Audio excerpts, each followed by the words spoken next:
مضي أكثر من عام على قصف مستمر، وأمام هذا العدد المتراكم من الضحايا المدنيين من النساء والأطفال أدعو المجتمع الدولي كما دعونا مرارا إلى تحمل المسؤوليات في فرض وقف إطلاق النار وتقديم المعونة الإنسانية العاجلة للضحايا واعتراف بحق الشعب الفلسطيني في تقرير مصيره وإقامة دولته. نأمل أن نثمر مناقشات هذا المؤتمر عن مقررات تتناسب مع التحديات العالمية المتزايدة الناجمة عن تغيير المناخ، والتي شاهدناها آثارها في الفيضانات التي اجتاحت منطقة كثيفة السكان في إسبانيا ومناطق أخرى في العالم، تسببت مع الأسف الشديد في سقوط ضحايا. نقدم لأهلهم خالص تعازينا ومؤاساتنا. إن هذه التحديات تؤثر بشكل كبير على دول العالم وبالأخص الدول النامية، وتهدد أمنها المائي والغذائي والصحي والمجتمعي.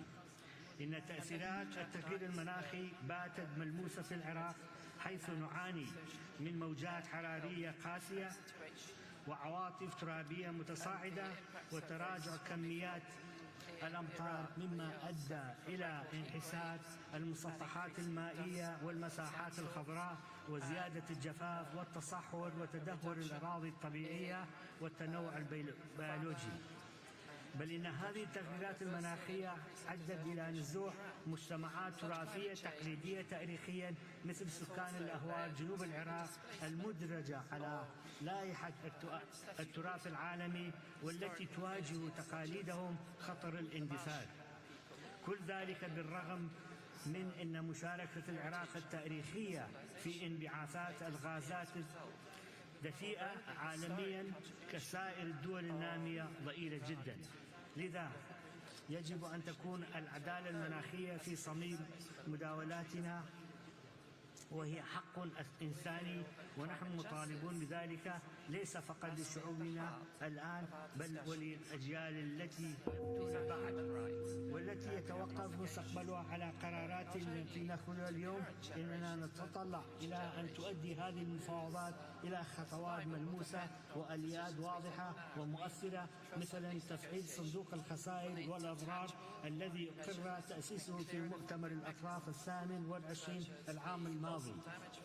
ومن المبادئ التي نؤيد عليها مبدأ العدالة والإنصاف والمسؤوليات المشتركة تجاه التغيير المناخي.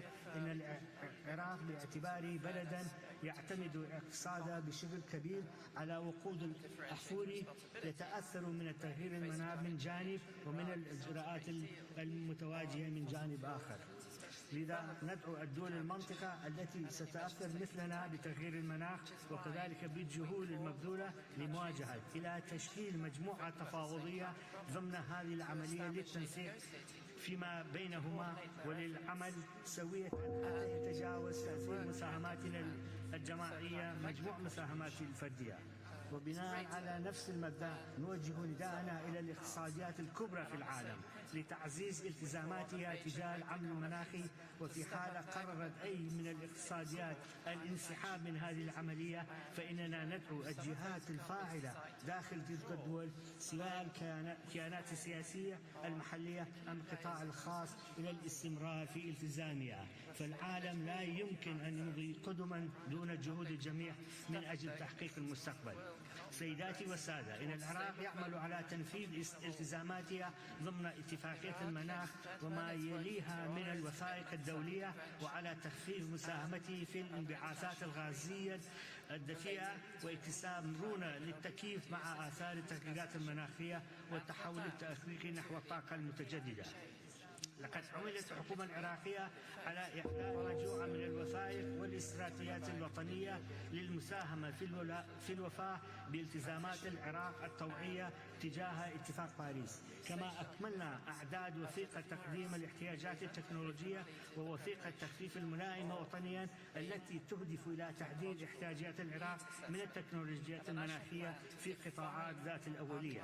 كما إننا على وشك الانتهاء من إعداد خطة الاستثمار المناخي التي تهدف إلى تمهيد مسارات عملية للقطاعين العام والخاص للوفاء بالالتزامات العراق المناخية من خلال جذب استثمارات محلية وأجنبية وتعبئة الموارد المالية لمواجهة تحديات التغيير المناخي والسير نحو مستقبل أكثر استدامة. لقد اتخذ العراق خطوات جادية لحد من انبعاثات غاز الميثان، حيث كان أول من انضم إلى العهد العالمي بشأن ميثاق من بين أعضاء الأوبك. يشارك العراق في أعمال تحالف المناخ والهواء النظيف والمرصد الدولي لانبعاثات الميثان، ونعمل على تحقيق هدف تصفير حرق الغاز المصاحب بحلول عام 2028. ختاما أود أن أذكر المجتمع الدولي بأهمية دوره في تعزيز الأمن والاستقرار الإقليمي في منطقة الشرق الأوسط والعمل على تجنب المنطقة من التوترات والصراعات الدولية التي عانينا من تبعاتها الاقتصادية والاجتماعية لسنوات طويلة. شكرا لكم والسلام عليكم ورحمة الله وبركاته.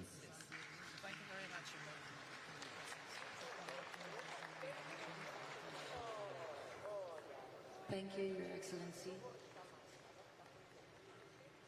It is my pleasure to welcome His Excellency Mr. Sadir Zapora, President of Kyrgyzstan. Your Excellency, you have the floor. Hurmatlı ayımlar жана мырзалар, глобалдык климаттын өзгөрүшү тездеп бара жаткан шартта бүгүн биз Париж келишиминин максаттарына жетүү үчүн климаттык иш-чараларды координацияланган жеткиликтүү каржылоо маселесин талкуулап бир пикирге келүүгө тийишпиз. Климаттык маселеде дүйнөдөгү бардык өлкөлөр бири-бирине кандай мамилелерде экенине карабай биригишибиз керек. Биз климаттын өзгөрүшүнө каршы чараларды каржылоо боюнча жаңы жамааттык максатты тез арада кабыл алууну колдойбуз жана өнүккөн өлкөлөрдө өнүгүп келе жаткан мамлекеттерге жардамды 2 триллион акч долларына чейин жеткирүүгө жана бул каражаттарды алуу жолдорун жеңилдетүүгө чакырабыз. Кыргызстан өз тарабынан климаттык жана туруктуу өнүгүү долбоорлоруна сырткы карызды алмаштыруу механизмин демилгеледи. Биз мамлекеттик тышкы карызды конкреттүү жашыл долбоорлорго алмаштыруу аркылуу реструктуризациялоону сунуштайбыз. Анын ичинде Кыргызстанда түзүлүп жаткан климаттык трасттык фондун механизмин пайдалануу менен экология жана туруктуу тоо өнүгүүсү тармагындагы долбоорлор каржыланат. Бул фонддун ишмердүүлүгүнө кызыктар өлкөлөрдү катышууга чакырам. Учурдан пайдаланып, Түркия менен Германияга ыраазычылыгымды билдирип кетким келет. Анткени ушул эки өлкө карыздарды жашыл долбоорлорго алмаштырууну чечишти. Урматтуу айымдар жана мырзалар, биздин өлкөдө энергияны кайра жаралуучу булактар боюнча ишке ашырылып жаткан долбоорлорду белгилеп кетким келет. Мисалы, коңшу өлкөлөр менен биргеликте аймактагы эң ири гидроэлектростанциялардын бири болгон Камбарата бир кесин куруу боюнча долбоору ишке ашырыла баштады. Климаттын өзгөрүшү шартында суу ресурстарын натыйжалуу жана сарамжалдуу пайдалануу маселелери өзгөчө актуалдуу болуп жатат. Ушуга байланыштуу өнүгүү боюнча өнөктөштөрүбүздү энергияны жана ресурстарды үнөмдөөчү технологияларды ишке киргизүү боюнча регионалдык борборду Бишкек шаарында түзүү демилгесин колдоого чакырамын. Кымбаттуу катышуучулар, биз мөңгүлөрдүн эриши, алардын аянтынын кыскарышы, суунун азайышы, кургакчылык жана чөлгө айлануу сыяктуу көйгөйлөрдү байкап жатабыз. Тоолуу аймактардагы жана экосистемалардагы процесстерге байланыштуу тоолордо гана эмес, ошондой эле төмөнкү аймактарда жашаган адамдардын жашоосу дагы көз каранды экендигине сиздердин көңүлүңүздөрдү бургум келет.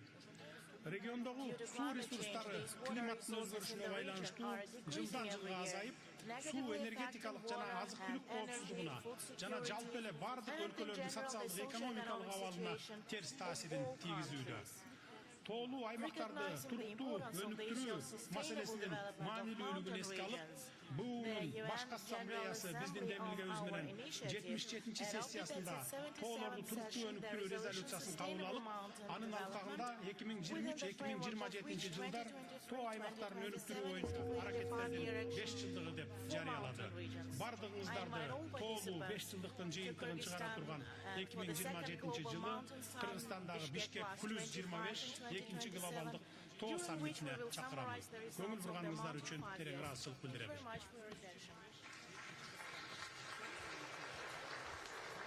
Thank you, Your Excellency. It is my pleasure to welcome His Excellency Mr. Denis Sassou Nguesso, President of Congo. Your Excellency, you have the floor.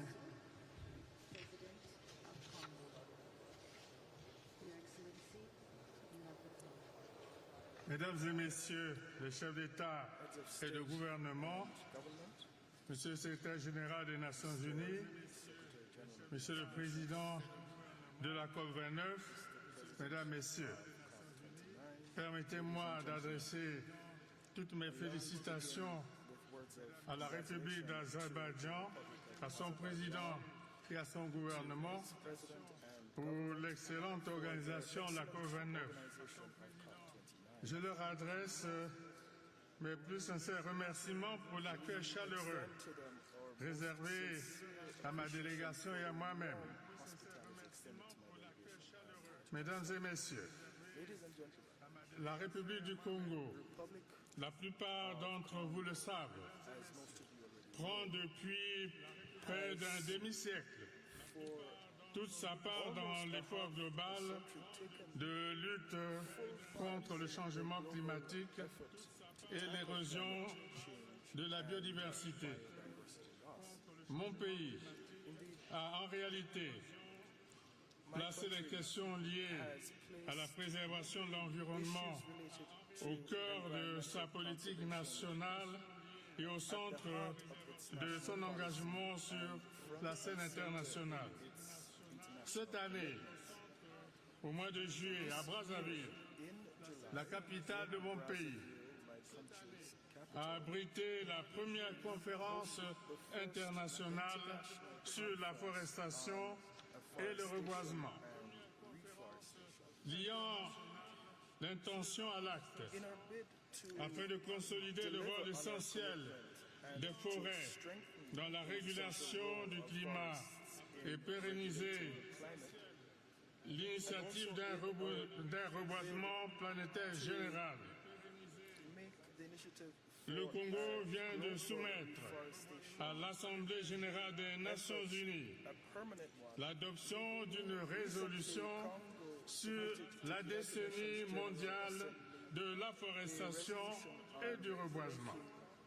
Par ailleurs, conjointement avec le groupe de pays forestiers africains, dit du C15, la République du Congo porte aujourd'hui ce que l'on pourrait appeler une initiative de justice climatique, une démarche qui vise à inclure le capital naturel brut des pays dans le calcul du PIB de leurs États. Mesdames et Messieurs, en 2015, nous avions tous placé nos espoirs dans l'accord de Paris, car cet accord qui est fondé sur le principe de la justice climatique et de la transition juste établit clairement le cadre mondial de la lutte contre le changement climatique pour la stabilisation du réchauffement global à moins de 1,5 degré Celsius. Nous constatons avec regret que les financements mobilisés depuis 2015 ne sont pas à la hauteur de nos attentes et ne correspondent nullement à nos engagements. Nous nous préoccupons particulièrement du financement climatique, à propos duquel force est de constater que l'engagement des 100 milliards de dollars en 2009 pour la période 2010 et 2020 n'a été atteint qu'en 2022. Le nouvel objectif collectif quantifié pour le financement climatique devra s'appuyer sur des données scientifiques qui tiennent compte de l'impact et des besoins des pays en développement pour y faire face. On sait que ces besoins s'élèvent désormais à plus de $1 000.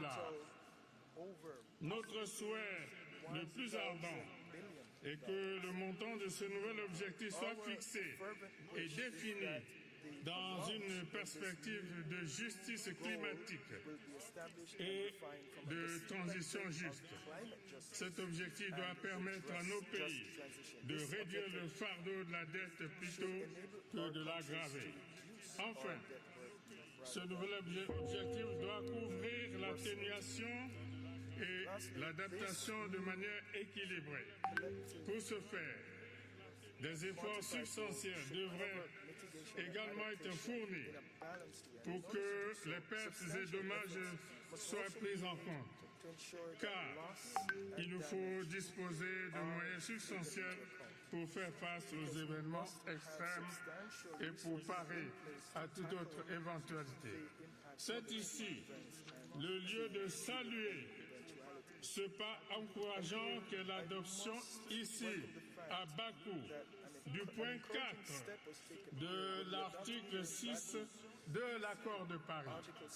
Nous pensons objectivement que cet outil de l'accord de Paris, qui permet le transfert de crédits carbone entre pays à faible émission de gaz à effet de serre et pays émetteurs, ouvrira la voie à une coopération interétatique, internationale et structurante en faveur du développement durable, de la résilience et de la diversification économique dans les pays en développement. Mesdames et messieurs, la transition écologique que nous appelons tous de nos vœux ne pourra pas s'opérer sans que ne soient mis en œuvre des mécanismes financiers innovants, des mécanismes devant nous ouvrir de nouvelles perspectives de développement axées sur la résilience, sur la durabilité, sur la neutralité carbone. Ce challenge est le nôtre ici et maintenant.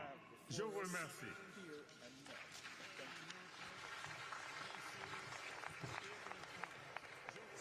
Thank you, Your Excellency.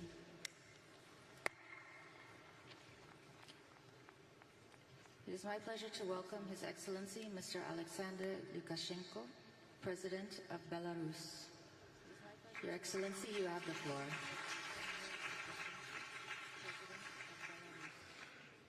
Уважаемые друзья, здесь очень много говорили о том, кто сколько сделал по улучшению климата, но я сравниваю последний период после предыдущего нашего саммита. Стало только хуже.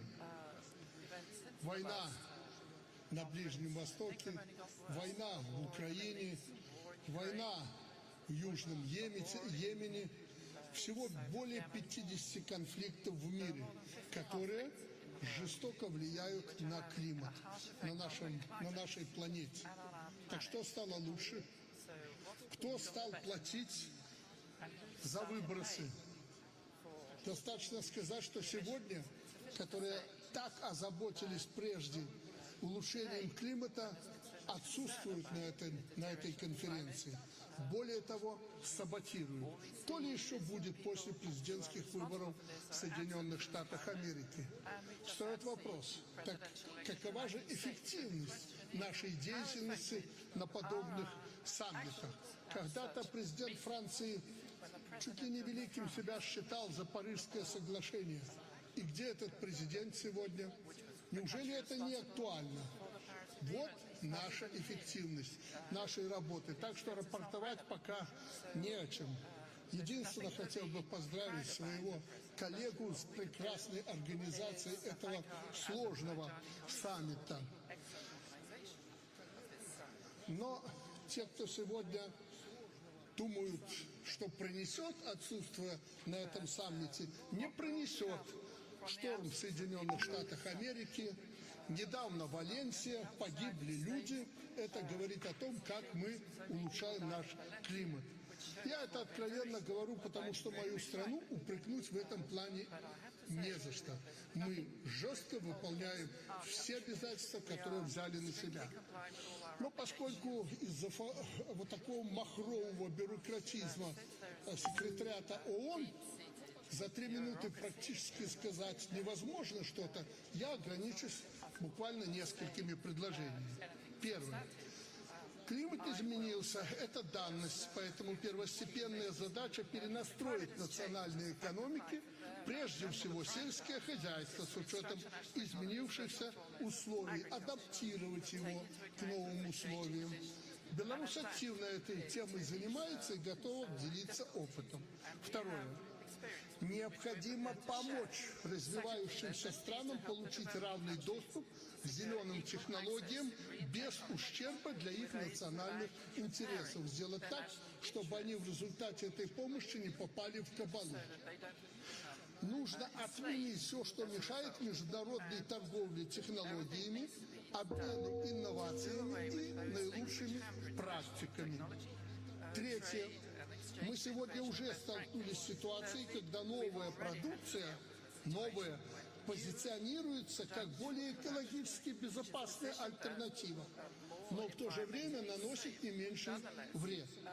Объективно нужны новые подходы к комплексной оценке потенциального воздействия инноваций на окружающую среду на протяжении всего жизненного цикла данной продукции.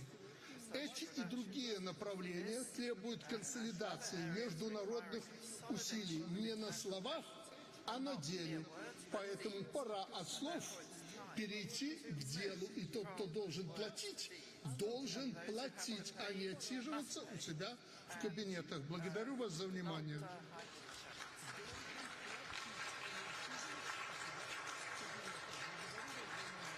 Thank you, Your Excellency. It is my pleasure to welcome His Excellency Mr. Mohammed Yunus A. Menfi, President of Libya. Your Excellency, you have the floor.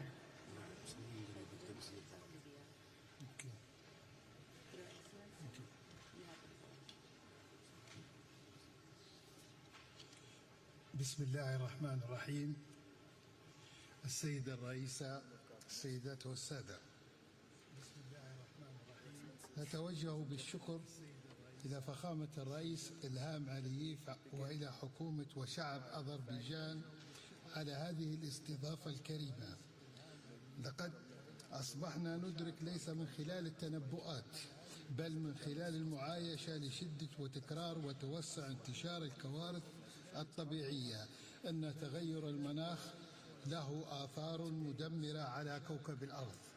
في ظل ذلك لازلنا نرى أن هناك من يشعل الحروب ويوسع مداها ليضاعف الأضرار والخسائر على الأرض والبشر بدل الانشغال الجماعي في مقاومة أخطار التغير المناخي.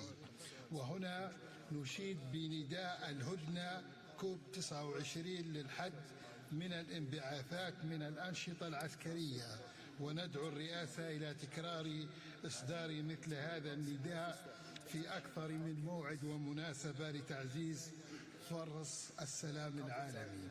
السيدات والسادة، أذكركم بالكارثة البيئية التي تعرض لها جزء غال من بلادي قبل 14 شهرا في مدينة درنا ومناطق الجبل الأخضر، وبما حصل ويحصل من كوارث مشابهة في مناطق أخرى من العالم. لنصل إلى حقيقة أننا لن نستطيع منفردين التعاطي مع هذه المخاطر المباغتة لأعلى أسس مشروط إلا على أسس مشروطة بتوفير التمويل الميسر والموجه وفق ظروف كل دولة وتقديم الدعم المعرفي ونقل التقنية والأمن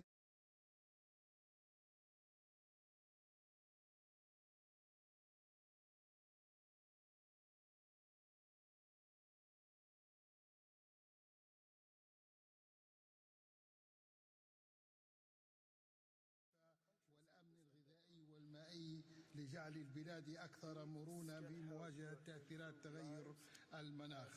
نؤكد الحاجة إلى مراجعة وسائل التنفيذ التي التزمت بها الدول المتقدمة الأطراف في اتفاقية الأمم المتحدة الإطارية في شأن تغيير المناخ مثل التمويل وتطوير التكنولوجيا.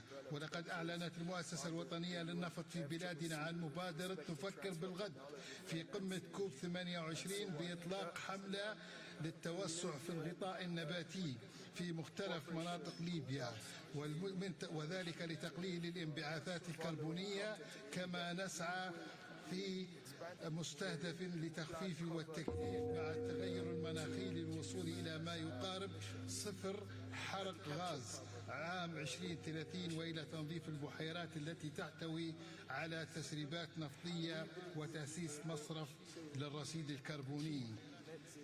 وبما أن السؤال الرئيسي في هذه الدورة هو التمويل، فإننا هدفنا انسجاما مع الموقف الأفريقي هو سد الفجوة الهائلة في تمويل، وذلك بالتحرك لحشد التمويل من مصادر متنوعة من خلال إصلاح الهيكل المالي العالمي، متمثلا في المؤسسات المالية الدولية، البنك الدولي وصندوق النقد الدولي، واستبدال الإقراض التمويلي بالشراكة في مشروعات التخفيف والتكيف، وتحويل تلك المشروعات إلى فرص استثمارية. نجدد استعدادنا للمشاركة الفاعلة في المبادرات العالمية وتبادل الخبرات والتعليم من أفضل الممارسات في البلدان الأخرى، ومصممون على الانخراط في جهود العالمية للتخفيف من انبعاثات الغاز الدفينة والتكيف مع التغيرات المناخية ولتعزيز حماية التنوع البيئي. وشكرا لكم.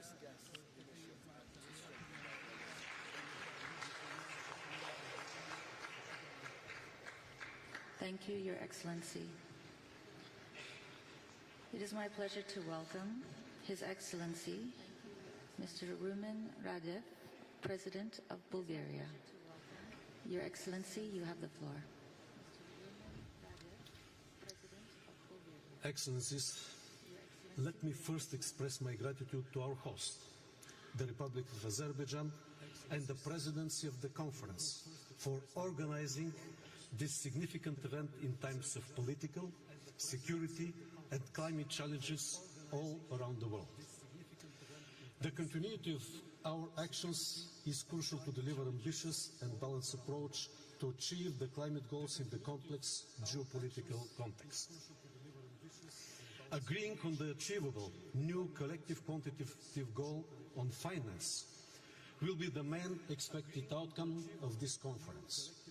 The new goal must provide financing from all possible sources, both public and private, to address the financing needs for mitigation and adaptation measures, focusing on the most vulnerable countries. At the same time, we must significantly strengthen the mitigation ambition and remain on the course of decarbonizing global energy systems. This can only happen if we embrace all available technologies, significantly improve energy efficiency, upgrade energy infrastructure, and ensure that energy security remains of utmost importance. Bulgaria is committed to not only be a part of regional energy cooperation initiatives across Central and Eastern Europe, the Balkans and the Black Sea region, but also beyond, by strengthening the links between the European Union and non-EU countries who share our priorities on climate neutrality, just energy transition, energy security, and low-carbon technological innovation. As no region is spared from deadly and costly climate-related disasters, all parties should undertake greater efforts to integrate climate change adaptation and resilience into all policies and strategies. We call for continuing support for climate science and education. Bulgaria proudly hosted the IPCC session this summer. Science holds the key not just to reducing our carbon footprint, but also to improving human lives in an age of climate instability. Finally, let me conclude by reiterating Bulgaria's commitment to climate policy goals. We stand with all countries willing to strengthen climate diplomacy and regional cooperation, as only together we can achieve a better and resilient future for us and for the future generations. Thank you.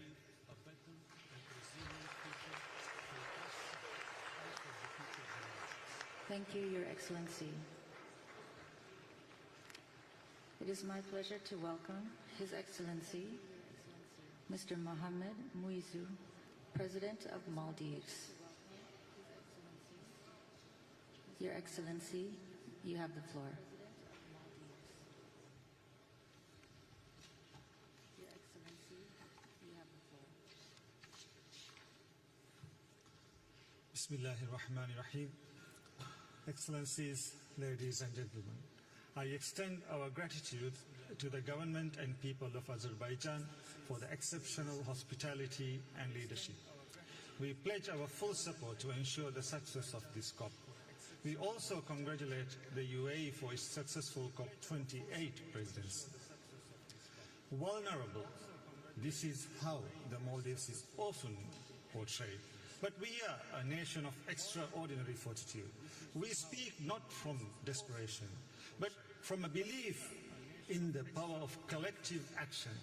Our story is not of fragility, it is a testament to resilience, leadership, and international cooperation. Since hosting the first Small States Conference 35 years ago, we have called for stronger climate action. Our call has not changed, our course has not strayed. Because for us, the environment and the ocean are more than resources. They are our cultural identity. Their protection remains our sacred duty. At COP28, I shared my vision for a climate-resilient Maldives. Despite formidable challenges, we are now seeing the dawn of hope. We recently launched our energy policy and roadmap, green initiatives to strengthen food security and affordable housing, and economic diversification through expanding port services, special economic zones, in addition to new development banking, unlocking new investment opportunities. We will soon unveil our 20-year vision, the blueprint for a sustainable, climate-resilient, developed nation by 2040. Mr. President, it is the lack of finance that inhibits our ambitions, which is why this COP, the finance COP, we need to deliver. The new climate finance goal must reflect the true scale of the climate crisis. The need is in trillions, not billions. It must consider the special circumstances of small island developing states. It must include adaptation, mitigation, and loss and damage, and increase contributions to it. As we approach the next round of nationally determined contributions, developed nations must increase their ambition to close the emissions and finance gap and align with the 1.5-degree goal. Mr. President, as we look around the globe, we see funds flowing freely to wage war, but scrutinized when it's for climate adaptation. We need to reprioritize, revise the international financial system. We must choose the path that changes lives, not the climate. My delegation here is determined that the finance goal should be scored right here in Azerbaijan.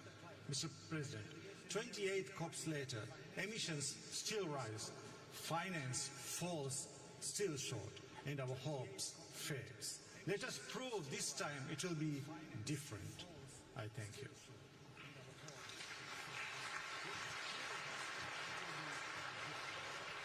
Thank you, Your Excellency.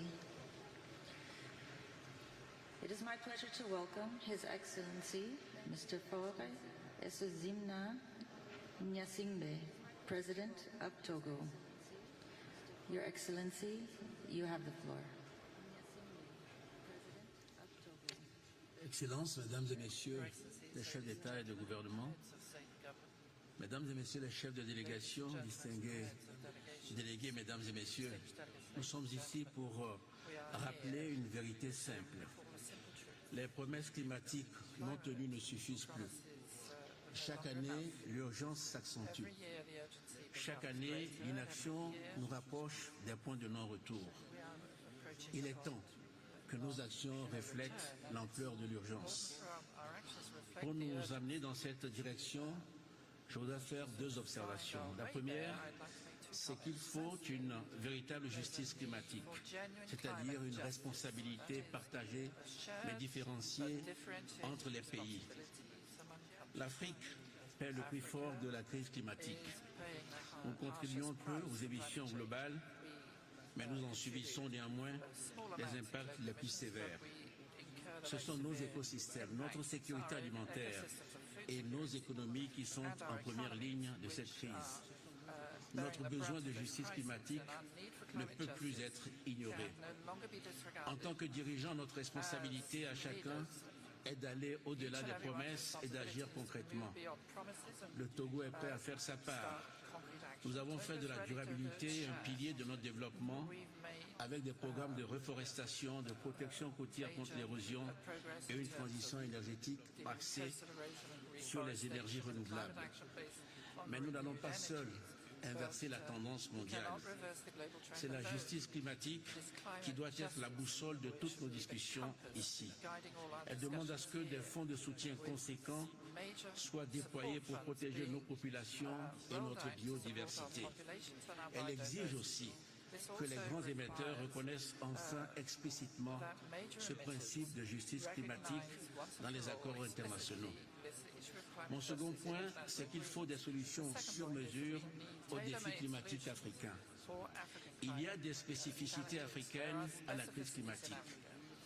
En plus du fardeau disproportionné, les profils de risques climatiques de nos pays sont souvent différents de ceux observés ailleurs. Il faut aussi reconnaître que l'adaptation climatique présente des défis uniques pour des économies en développement et des sociétés largement rurales. Ces défis spécifiques appellent des réponses spécifiques. Il nous faut des solutions adaptées aux réalités africaines, mais aussi des mécanismes adaptés pour atteindre ces solutions. Nous ne pouvons pas nous contenter de discussions génériques ni de solutions standardisées.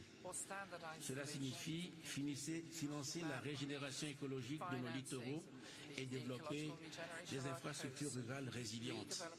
Cela implique aussi des modes de financement flexibles et accessibles dédiés aux pays vulnérables. Enfin, il faut veiller à ce que ces investissements se fassent de manière cohérente avec nos autres besoins et engagements. J'en appelle donc à une solidarité climatique authentique où les engagements financiers sont tenus et renforcés. Nos solutions pour le climat doivent être pensées comme des investissements dans notre avenir collectif, pas comme des aides temporaires. Je vous remercie.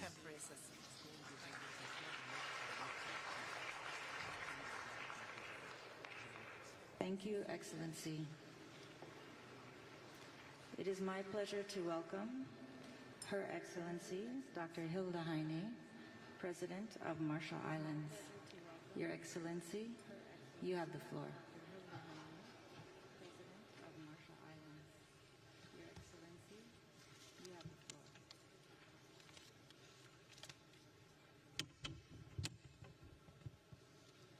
His Excellency Ilhan Aliyev, President of Azerbaijan, His Excellency Antonio Guterres, UN Secretary General, COP29 President Mukhtar Babayev, distinguished heads of states and governments, heads of delegations, ladies and gentlemen.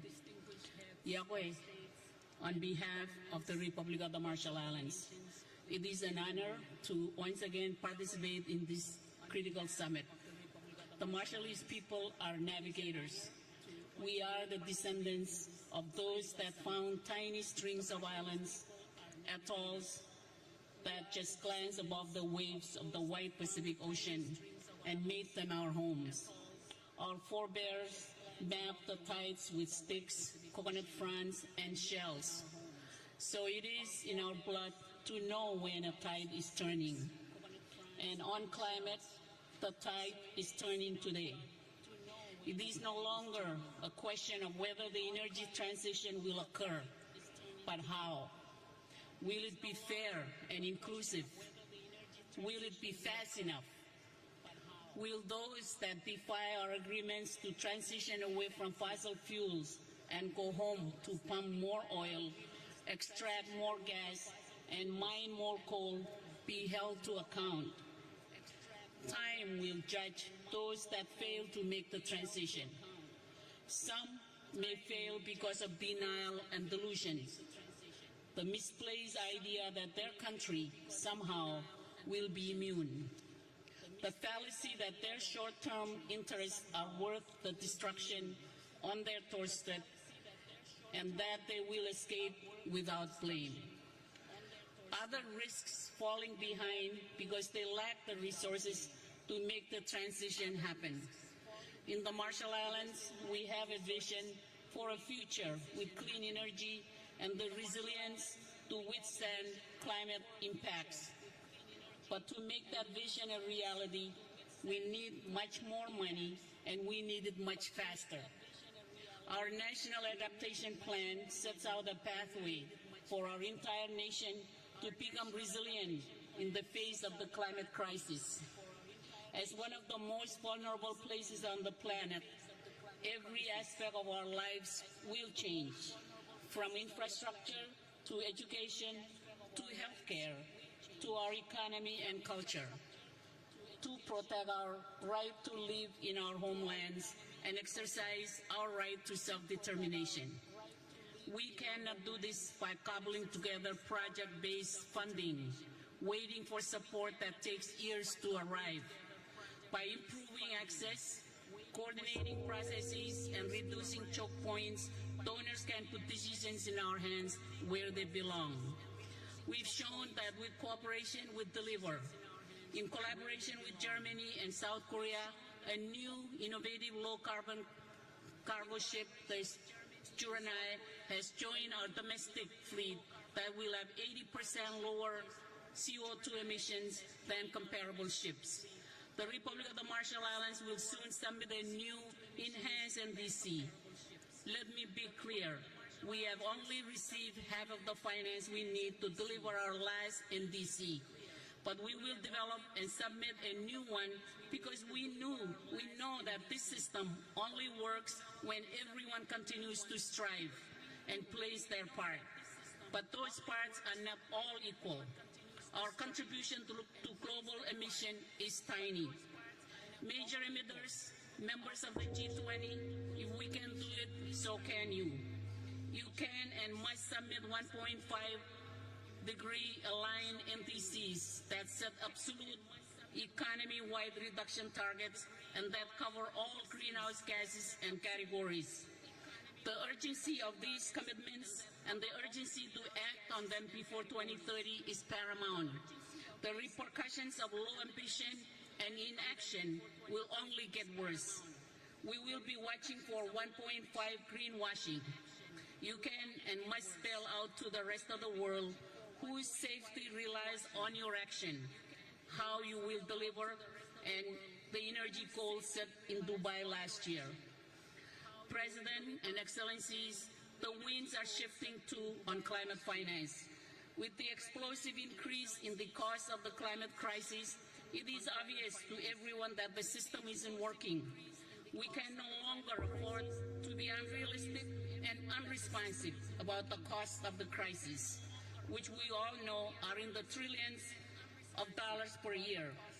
Anyone who is here to fight over who pays for a small share of those needs rather than engage in a collective effort to find the trillions is no friend to islands like mine. Nor can we afford empty promises.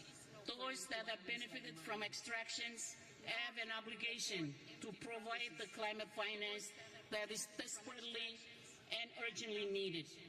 We need a new collective quantified goal that sets us on a path to adapt and protect our communities, drive down our emissions, and respond to the ever-increasing loss and damage. That starts with making it crystal clear what climate finance is not. It is not market rate loans, and it's definitely not finance that funds fossil fuel production. Article 9 of the Paris Agreement contains specific protection for seeds that have never been operationalized. The new call must remedy this by ensuring a minimum floor of finance that flows to our islands. We can no longer afford to base our hope on an international financial architecture that holds us in the past, that perpetuates inequities. There is no shortage of proposals for how to reform these institutions. What has been missing is the willingness to make it happen. Excellencies, climate change threatens human rights. Every person on this planet has the right to a safe and healthy environment where they can thrive and have their dignity upheld. We must heed the voices of those that hold us to account and demand from us as governments the highest standards, and their rights must be respected. We won't succeed with the process and outcomes that are not inclusive. It is clear that women and children will suffer the most if we fail to stay within 1.5 degrees centigrade and to adapt. They must be part of the solution, from the community level to the international.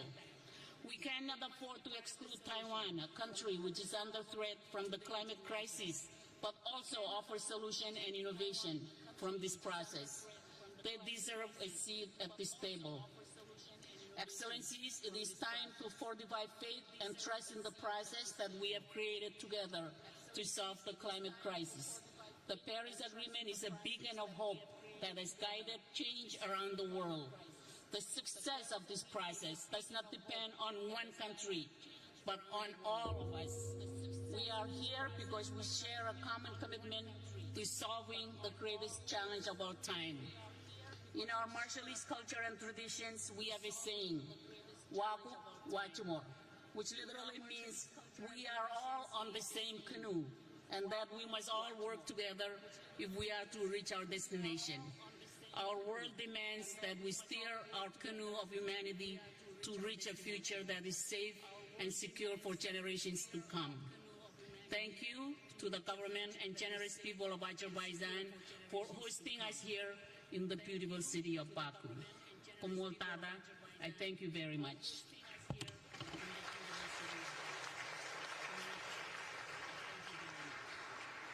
Thank you, Your Excellency. It is my pleasure to welcome His Excellency Mr. Nikos Christodoulidis, President of Cyprus. Your Excellency, you have the floor. Excellencies, at the outset, I would like to extend my gratitude to the government of Azerbaijan for hosting COP29. Today, the world's attention is focused on our deliberations here in Baku, as the outcomes of this conference are critical to our shared commitment to securing a sustainable future for our planet. Dear friends, I address you today with feelings of honor, but also of great concern. We stand at a critical juncture as the impacts of climate change are intensifying with alarming speed. In the Mediterranean region, we are witnessing a rise in extreme weather events, raging wildfires, severe and prolonged droughts, extreme heats, sea level rise and catastrophic, deadly flooding, as we very recently saw happening in Spain. Speaking also from my own country experience, these extreme weather events are impacting our ecosystem, our economies, including agriculture and tourism, our communities, and the quality of life of our people. They act as a stark warning and also are highlighting the urgent need for decisive, coordinated action. We need immediate, targeted responses at both the national and regional levels. My country has taken proactive steps by implementing a national adaptation strategy since 2017. We are currently updating this strategy in order to strengthen our capacity to manage complex and interlinked climate risk. Despite our small carbon footprint, Cyprus is committed to contributing to global emissions reduction. Within the European Union framework, we submitted an enhanced nationally determined contribution in 2020, pledging to reduce greenhouse gas emissions by at least 55% by 2020 compared to the 1990 levels, and the European Union as a whole remains resolute in its legally binding commitment to achieve net zero emissions by 2050. At regional level, my country recently relaunched the Eastern Mediterranean and Middle East Climate Change Initiative, aiming to develop synergies to mitigate the impact of climate change with focus on cross-border projects. Dear friends, it is crystal clear that government action alone is not enough. We also need to engage our societies, our citizens, our businesses in this collective mission and fundamentally rethink the relationship between our economies and nature. Green investments, the transformation of the energy and industrial sectors, and the eventual decarbonization across sectors can be the answer to more competitive and healthier markets. Excellencies, as I already stressed, only by acting collectively with urgency and ambition, we can avert the most severe consequences of climate change. With this in mind, we need to successfully conclude COP29 with a determined and forward-looking outcome, crystallizing pathways and opportunities for climate resilient and sustainable development. Before closing, dear friends, I would like to acknowledge the importance of youth. Young voices have been instrumental in pushing for an ambitious climate agenda. Let's hear their voices and let's heed their call. If we ignore these voices, our children and grandchildren will inherit a climate and natural dystopia. Let us resolutely work together the path of climate neutrality. Only together we can build resilient, sustainable and green societies for the generations that will inherit our planet. Thank you very much.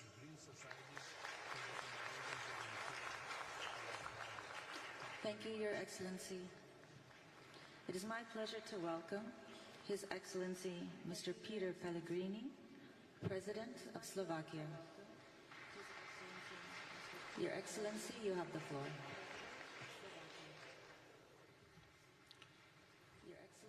Excellencies, ladies and gentlemen, this year my country, Slovakia, as others in Europe, has experienced the hottest summer on record.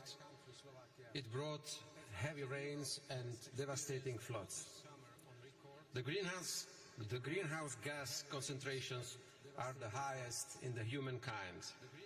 We have crossed critical 1.5 Celsius degrees in 12 consecutive months. And this gives us a real taste of what the planet can become. Climate change accelerates, so it's the detrimental effects on our planet.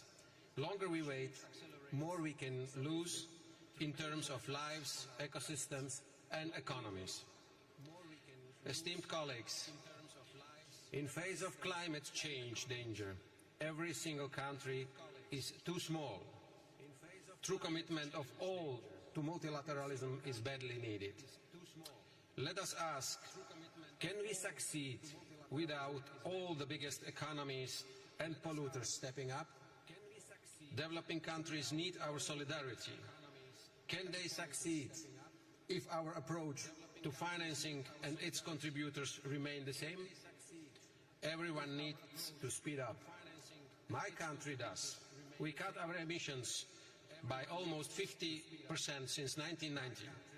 In energy sector, we shut down our last coal mine in 2023 and remaining 2 coal power plants recently.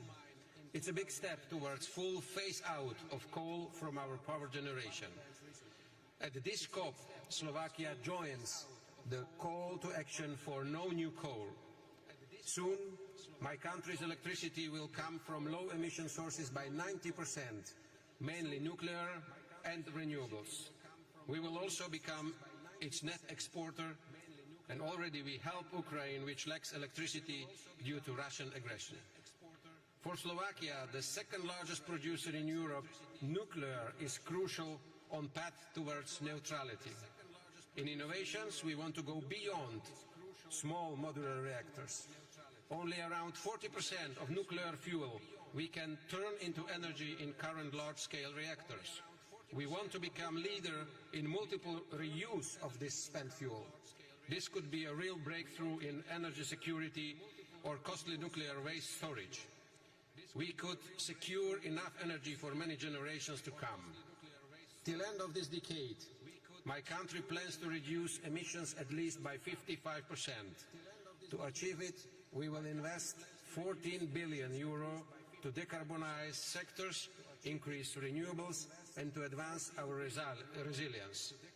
I am advocate of the rational choice that do not harm the working people, the most vulnerable, our competitiveness and prosperity.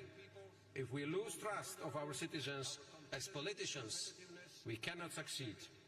Slovakia pledged to contribute 2.2 million euro to the Green Climate Fund by 2027. Our climate finance grow. It helps our developing partners to build their cleaner future and their resilience to climate adversity.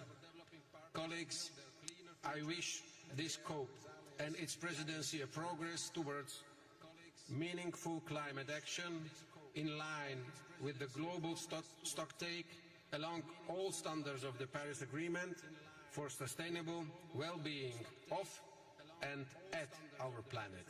Thank you very much.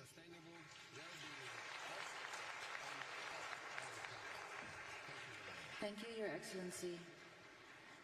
It is my pleasure to welcome His Excellency, Mr. Charles Michel, President of the European Council, speaking on behalf of the European Union. Your Excellency, you have the floor.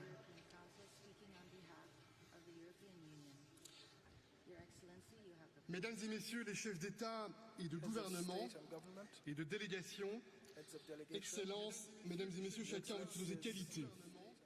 Le monde est sur le fil du rasoir. Guerre d'agression de la Russie contre l'Ukraine, guerre à Gaza et crise tragique au Proche-Orient, guerre civile au Soudan. Ces conflits et de nombreux autres entraînent des désastres humanitaires pour les populations civiles et polarisent nos sociétés partout dans le monde. L'impérialisme violent, vengeance éternelle, châtiment collectif sont des poisons qui nous mettent tous en danger. L'Union européenne croit profondément dans un monde et un ordre fondé sur des règles. La force de la loi et pas la loi de la force des règles qui doivent être décidées ensemble. Mesdames et messieurs, chaque semaine, quelque part dans le monde, nous faisons face aux conséquences dévastatrices des changements climatiques. Cette menace climatique est existentielle pour l'espèce humaine et nous portons la responsabilité, nous, espèces humaines, de cette guerre contre la nature. Et c'est vrai, certains portent plus que d'autres cette responsabilité, les pays dits développés. Et c'est ainsi que les accords de Paris doivent constituer notre traité de paix avec la nature. Le principe de coopération doit être le mode de mise en œuvre de cet accord.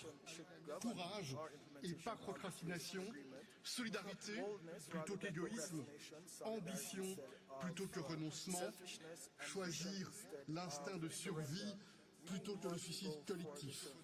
Vous pouvez compter sur l'Union européenne. Nous sommes au rendez-vous du financement. 31 milliards de dollars dans le cadre de la promesse des 100 milliards, c'est plus que la part équitable de l'Union européenne et nous encourageons tous nos collègues à suivre cet exemple, y compris nos collègues du G7 et des économies émergentes. Nous insistons sur la nécessité d'inclure une base plus large et nous pensons qu'il faut élargir le groupe des contributeurs en tant que condition préalable pour réaliser un nouvel objectif ambitieux. Nous soutenons une approche à plusieurs niveaux. Nous croyons dans la tarification carbone comme étant un puissant levier et nous croyons également que le commerce international et que les banques de développement doivent être mobilisées pour rencontrer cet accord. L'euro est la monnaie du climat. L'euro est la monnaie de financement pour les obligations vertes et plus d'un tiers d'entre elles qui sont émises en euros. Nous sommes déterminés à soutenir les pays en développement. Nous le faisons avec les partenariats pour une transition énergétique équitable. Afrique du Sud, Indonésie et d'autres pays sont des pays que nous supportons. Il y a quelques semaines, à New York, et je conclus, nous avons déjoué les pronostics pessimistes en concluant un accord, le pacte pour le futur. Dans ce moment sombre pour l'ordre multilatéral fondé sur des règles, ce pacte offre quelque peu de lumière. Je forme le vœu que cette COP soit celle de la confiance, de la ténacité et des actes qui se joignent aux paroles. Vous pouvez compter sur l'Union européenne. Je vous remercie.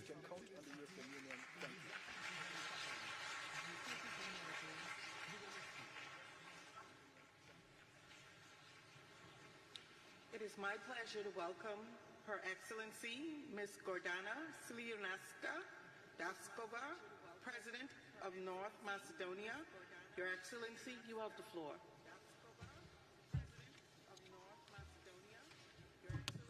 Mr. President, Excellencies, ladies and gentlemen, let me thank the Republic of Azerbaijan and the President Aliyev for hosting, in my opinion, this urgent conference. We have gathered at COP29 in the midst of a war. The good news is, some would say, that the aggressor is already suffering heavy losses and will most probably lose the war.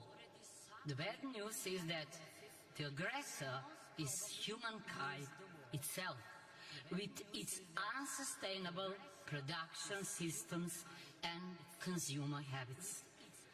Unless we hold global warming below 1.5 degrees by 2050, instead of sustainability and growth, we will have to think about habitability and survival. In this war against nature, it is the innocent, the children, the vulnerable populations and small developing nations who often suffer most. Situated in one of the most climate vulnerable regions in the world, the Mediterranean, we must adapt our security, defense, energy, health, tourism, water, educational and other systems to this multidimensional challenge, making them inclusive to women, children and youth. We have endorsed the declarations on enhanced action in tourism and on water for climate action. In addition, I have appointed a climate expert in my National Security Council, and we have joined the group of friends on climate and security. Our goal is to accelerate the transition to a low-carbon economy across all sectors, including energy, transport, industry and agriculture. To achieve green growth, we'll invest in green jobs, in reskill workers, moving away from carbon-based energy production. Sustainable energy transition must be environmentally and socially just. We adopted a long climate action. We will introduce a legal framework for monitoring, reporting, verification and accreditation. In parallel, we will adopt a revised law on energy and a new law on renewables. These laws support the implementation of the challenging green agenda and sustainable connectivity cluster in EU membership negotiations, requiring €3.1 billion for renewable energy and energy efficiency. The Economic and Investment Plan and the Green Agenda for the Western Balkans provide funding for this. Regardless of progress in the EU accession process, countries should have ongoing access to climate action funds before membership. Esteemed Excellencies, natural contract, as Michel Serra would say, to stop treating nature as adversary and start, as Michel Serra would say, to stop treating nature as adversary and start treating it as partner. The Paris Agreement, the SDGs, and are the blueprint of that peace agreement, of that natural contract. Let's implement them in the line with the principle Pacta sunt servanda.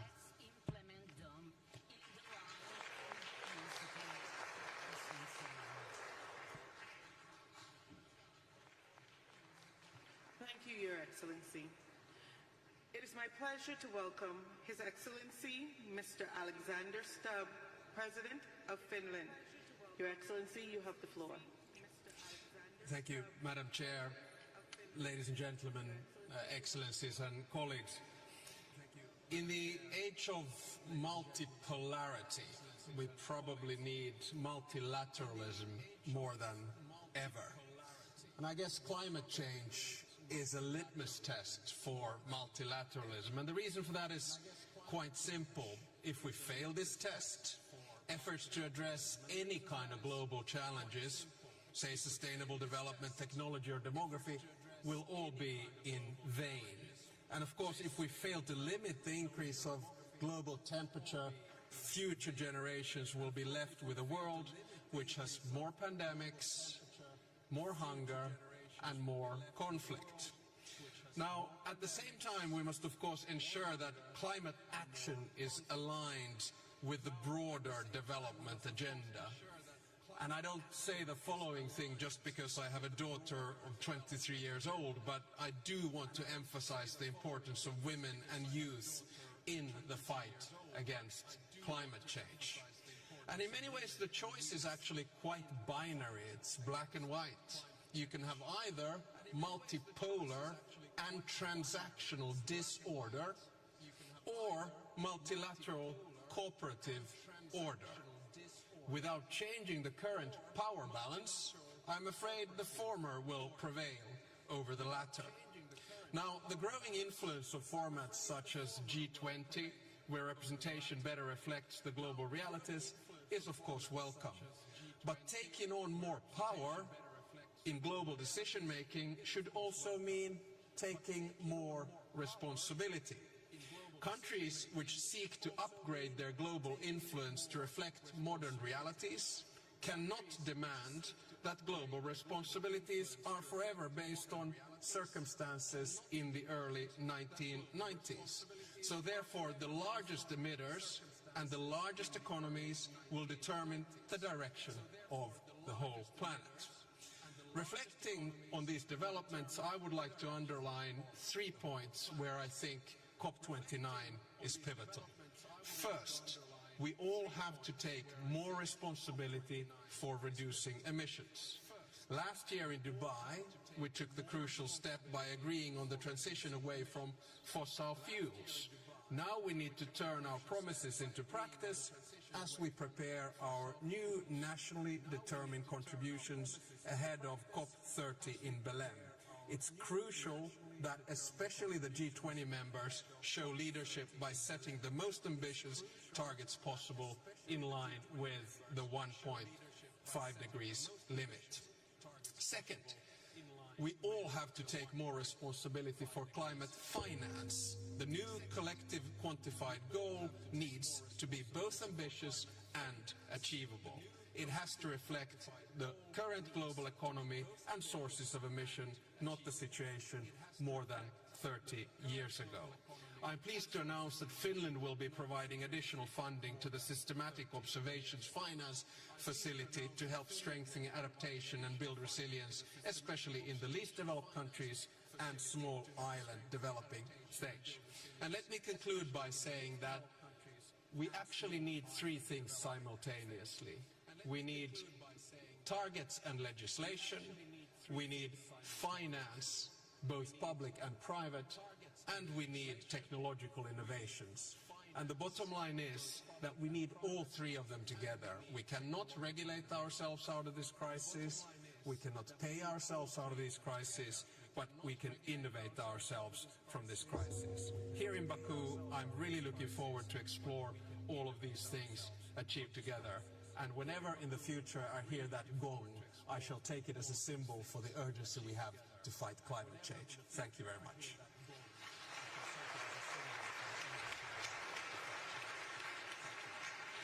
Thank you, Your Excellency. It is my pleasure to welcome His Excellency Yakov Milatovic, President of Montenegro. Your Excellency, you have the floor. Thank you, Chair. Your Excellencies, it is a profound honor to participate on behalf of Montenegro in this distinguished gathering. COP29 is taking place at a crucial time. The data from the UN agencies are showing that 2024 is on track to be the hottest year on record. The negative consequences of the climate change are increasingly impacting communities worldwide, with Montenegro being no exception, thus underscoring the urgent need for climate action. Since the early 1990s, Montenegro's commitment to aligning national policies with international sustainability standards has been evident, especially when the country became the first nation in the world to establish its status as an ecological state within our own constitution, thus pledging to integrate all environmental considerations across areas of national governance. Although our share in global CO2 emissions is negligible and Montenegro's contribution to environmental goals may seem modest in a global context, this does not exempt us from the responsibility to contribute to collective efforts towards carbon neutrality. As an EU candidate country, Montenegro aligns its policies with those of the EU, and as such, we have committed to sharing the climate ambition expressed in the European Green Agenda. Through our NDCs, Montenegro has pledged to reduce greenhouse gas emissions by 35% by 2030 compared to 1990 levels. And as the goal is assessed to have been already achieved, the country is planning to raise the target to 55%, while the policymakers are actively exploring ways to further enhance this goal. In parallel, Montenegro is actively investing in renewable energy infrastructure, including the development of wind farms and solar energy panels, while the plans for doubling the capacity of the undersea electricity connection with Italy is already being planned, thus positioning Montenegro as a unique link between the Balkan and Italian electricity systems. The country is accelerating the implementation of energy efficiency initiatives, especially within public institutions, and these efforts are being supported by major international organizations. Montenegro has also emerged as a regional leader in innovative financing mechanisms for sustainable development. Building on existing institutions like the Eco Fund, the country has, in partnership with the UN office in Montenegro, introduced what we call Sustainable Development Goals Acceleration Fund, thus creating a unique and powerful tool for fostering partnerships that represent a new generation of financing for SDGs. Ladies and gentlemen, to conclude, on the path to carbon neutrality, we must remain committed to just transition. Dear colleagues, time is the most precious resource at our disposal, and every day counts as crucial in our collective pursuit of a climate-resilient economy. Collaboration is essential in this endeavor, so I urge us all to leave this event with a renewed sense of urgency and commitment. Thank you very much.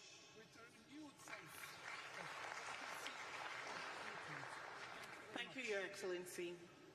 It is my pleasure to welcome His Excellency Mr. Ramchandra Paldale, President of Nepal.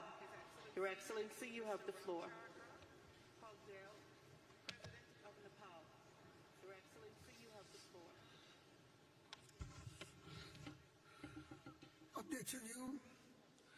Mr. President, Excellencies, distinguished delegates, ladies and gentlemen. President,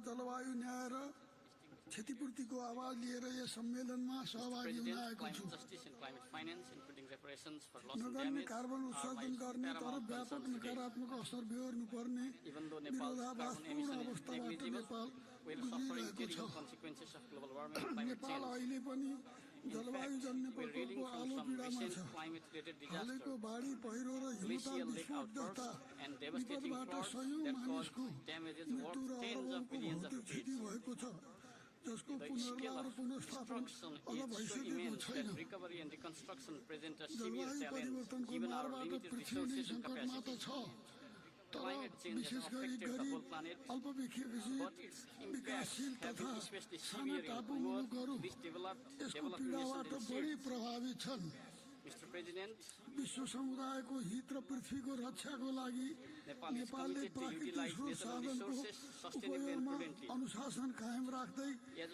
implement our ambitious emission reduction targets set out in the second NDC, contributing to the global well-being and protection of Mother Earth, we have increased forest cover and enhanced production and supply of clean energy, to mention a few of our efforts. But the challenges precipitated by global warming and climate change far exceed our capacity and resources to manage them.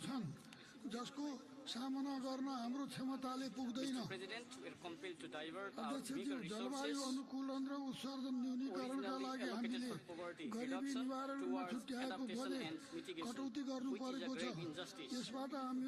Urgent implementation of polluters pay and compensate principle is critical, and they must also take responsibility for reducing emissions.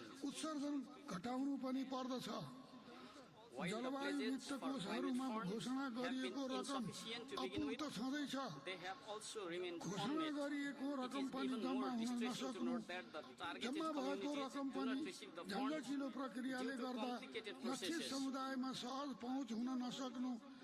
In this regard, I also call for urgent operationalization of the loss and damage fund, which is intended to support the vulnerable developing countries. Climate finance must recognize the contributions of countries like Nepal in protecting biodiversity in the Himalayan cryosphere, as well as in supplying fresh water. These nations must also be adequately compensated for climate-related loss and damage. I also call for technology transfer and adequate capacity building grants in accordance with the Paris Agreement and the commitment of developed countries. Climate finance must be provided in the form of grants, and these should be disbursed through national treasuries to ensure effectiveness. Mr. President, the vast resources spent for the arms should instead be redirected for adaptation and mitigation efforts to protect human civilization and bequeath a habitable planet to future generations. I hope this conference will make concrete progress towards setting out a clear NCQG based on the principle of climate justice, equity and capacity, towards limiting global warming to 1.5 degrees and towards ensuring climate justice and sustainable development of least developed and Himalayan nations. As the snow-capped white mountains turn into black rocks, the world needs to recognize that the effects are not limited to the mountainous nations, काला पहाडमा परिणत हुने क्रमले ती मुलुकमा मात्र होइन तल्लो तटीय मुलुकहरूलाई संकटमा पुर्याउँछ भन्ने विश्वले बिर्सनुहुन्न। यसका लागि हिमालदेखि समुद्रको सम्मको एकीकृत समष्टिगत अनुकूलन अवधारणालाई औपचारिक संवादको विषय बनाउन प्रस्ताव गर्दछु।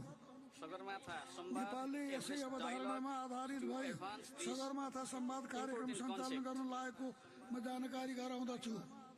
अन्त्यमा हिमालको सुरक्षा भनेकै पृथ्वीको सुरक्षा हो भन्ने सबैले ख्याल गरौँ। धन्यवाद।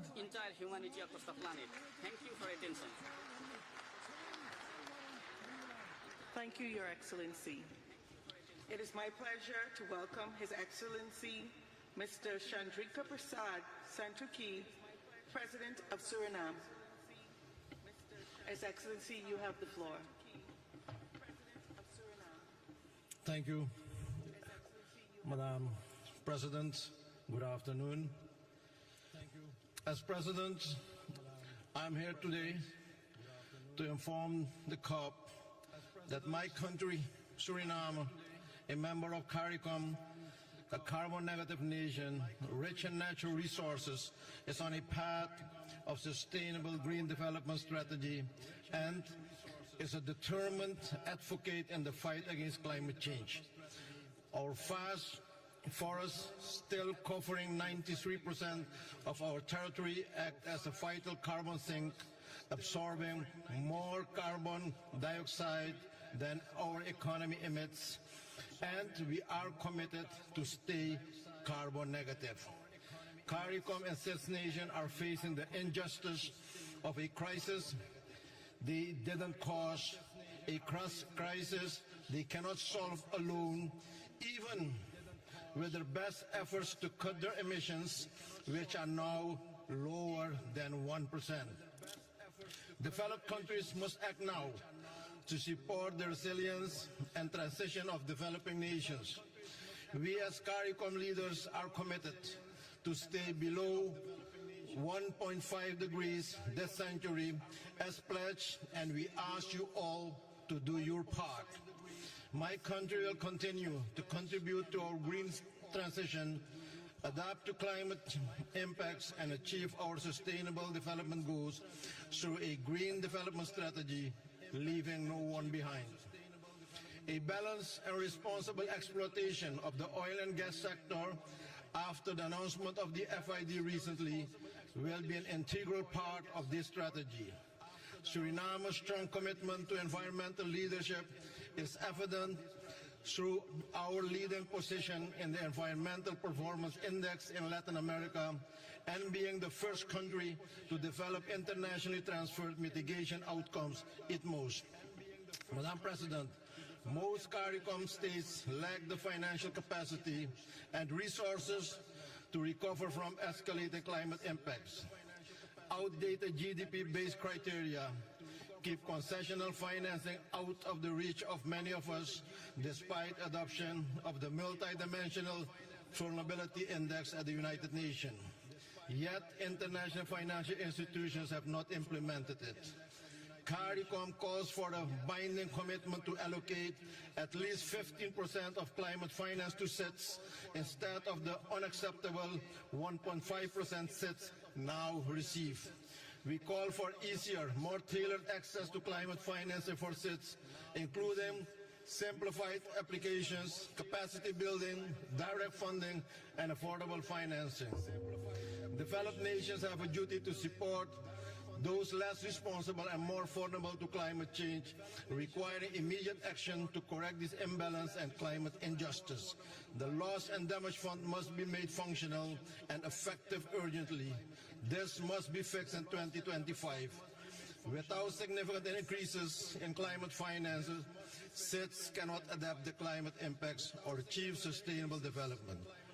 Inaction threatens their very existence. Finally, Mr. President, it is time to take bold action now to help SITs confront the urgent threat of climate change. I thank you, and may God bless you all. Thank you.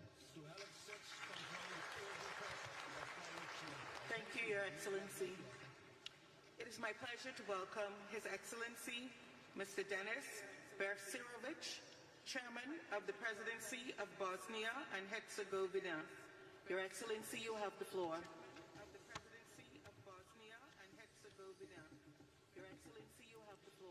Distinguished Madam President, ladies and gentlemen, first of all, let me thank to host Azerbaijan and United Nations for organizing this important conference.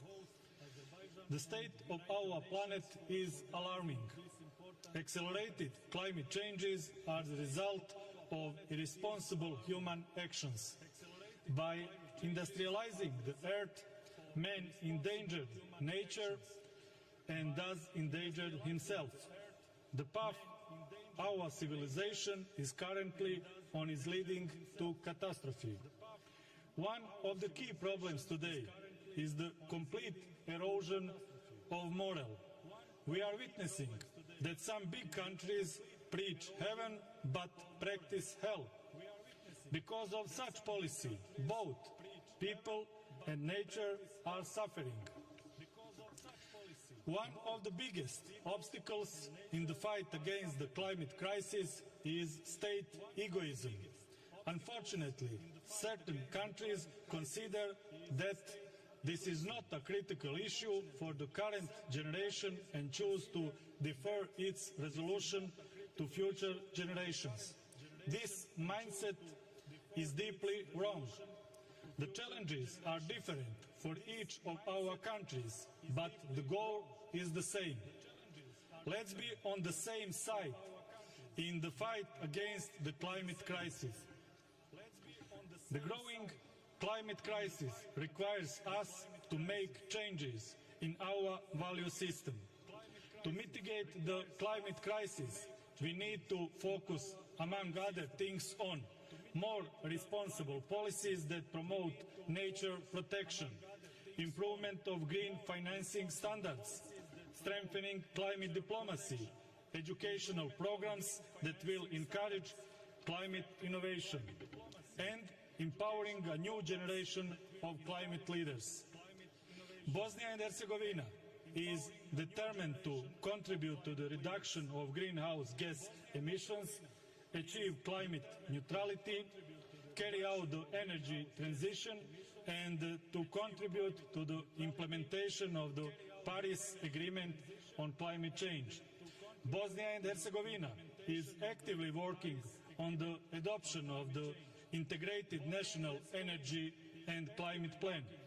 The document outlines Bosnia and Herzegovina's strategic determination, direction in the process of decarbonization of the energy sector until 2030, with a clear vision to 2050. Finally, let's not forget, the Earth does not belong to humans, but humans belong to the Earth. Let's continue our fight against climate change. It is a fight for our future. Thank you for your attention. Thank you, Your Excellency. It is my pleasure to welcome His Excellency Nana Addo Danwa Kufu-Addo, President of Ghana. Your Excellency, you have the floor. President of Ghana. Your Excellency, you have the floor.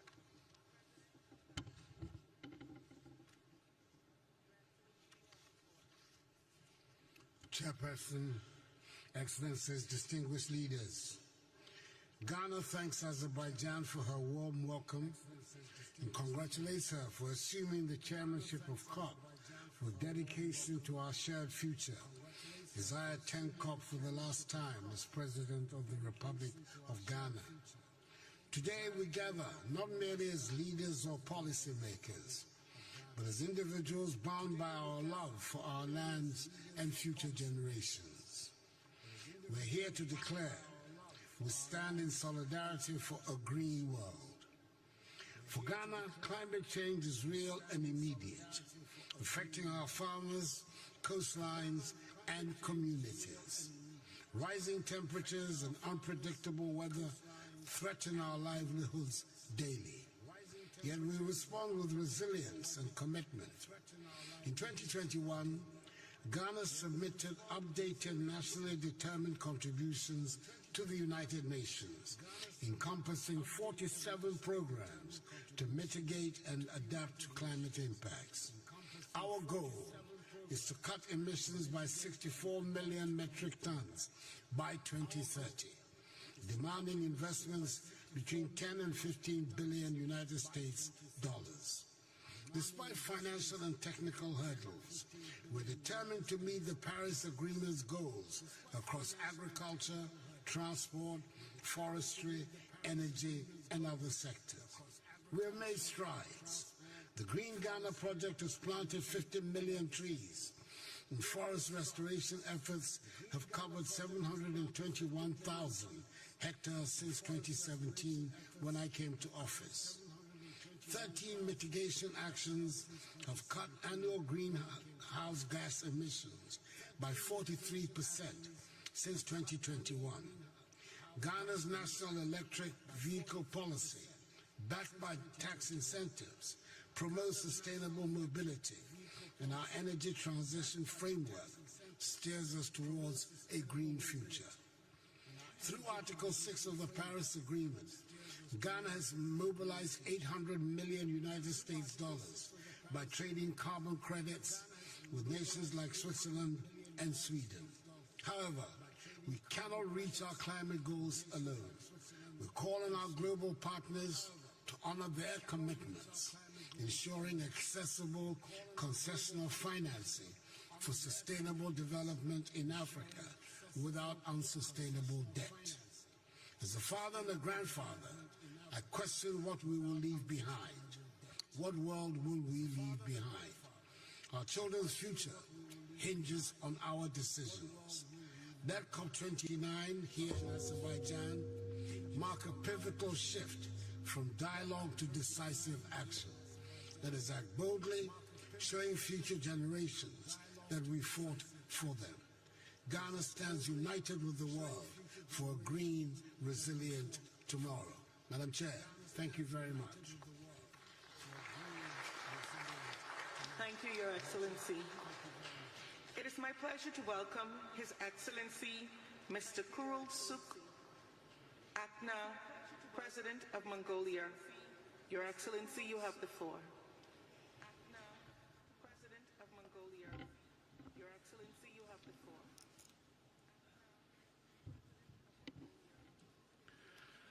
Бүгд найрамдах Азербайджан улсын ерөнхийлөгч Илхам Алиев, нэгдсэн улсны байгууллагын ерөнхий нэрийн бичгийн дарга Антонио Гутерриш, эрхэм хүндэт зочин төлөөлөгчид хатагтай ноёдоо. Байгалийн хүчин зүйл хүний үйл ажиллагааны цэрэг нөлөөгөөр дэлхийн уур амьсгалын өөрчлөлт хурцтай явагдаж, дэлхийн техник тогтвортой хөгжил, хүн төрөлхтний амьдрал цэргүүд нөлөөлж буй энэ цаг үед та бид улсын мандатаар хамтын хүчин чармаал үйл ажиллагаагаа улам эрчимжүүлэх шаардлага зүй ёсоор тавигдж байна. Улс орны Парисын хэлцээр хүлээсэн үүрэг амлалтаа биелүүлэх боломж улам бүр буурсаар байгааг нэгдсэн үндэсний байгууллагаас та бидэнд байнга анхааруулж байгаа.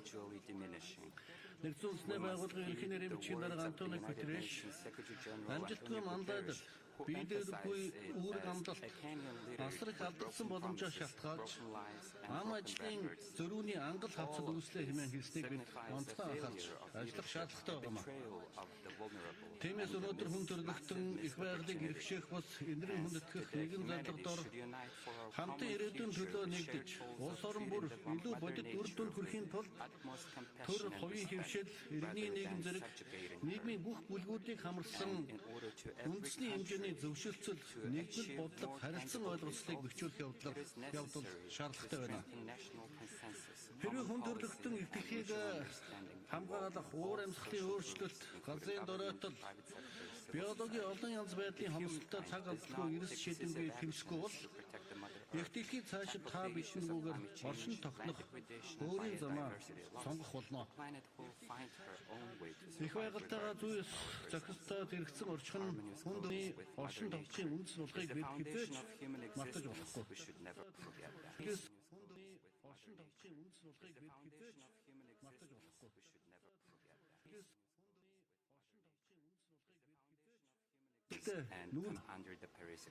Тиймээс энэ удаагийн 29-р баг хурлаар дэлхийн удирдагчид, улс орнууд, ялангуяа хөгжиж буй орнуудын тэргүүлэх чиглэл, хэрэгцээ шаардлагыг харгалзан үзэж, уур амьсгалын санхүүжилтийн нэгдмэл хамтын шинэ зорилгыг дэмжин баталж, уур амьсгалын санхүүжилтийг эрс нэмэгдүүлэх шаардлагатай байгааг бас онцлон тэмдэглэж байна.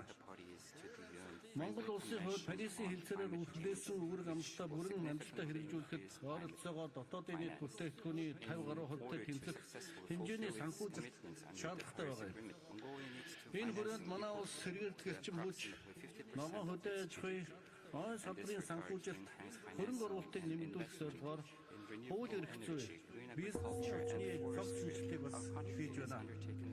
Тухайлбал манай улс тэр өмнөд үндэсний хөдөлгөөний хүрээнд олон улсын хамтын ажиллагаа хөрөнгө оруулалтыг нэмэгдүүлэх, мөнхийн Монгол байгаль хамгааллын байнгын санхүүжилтийн тогтолцоог бүрдүүлээд байна.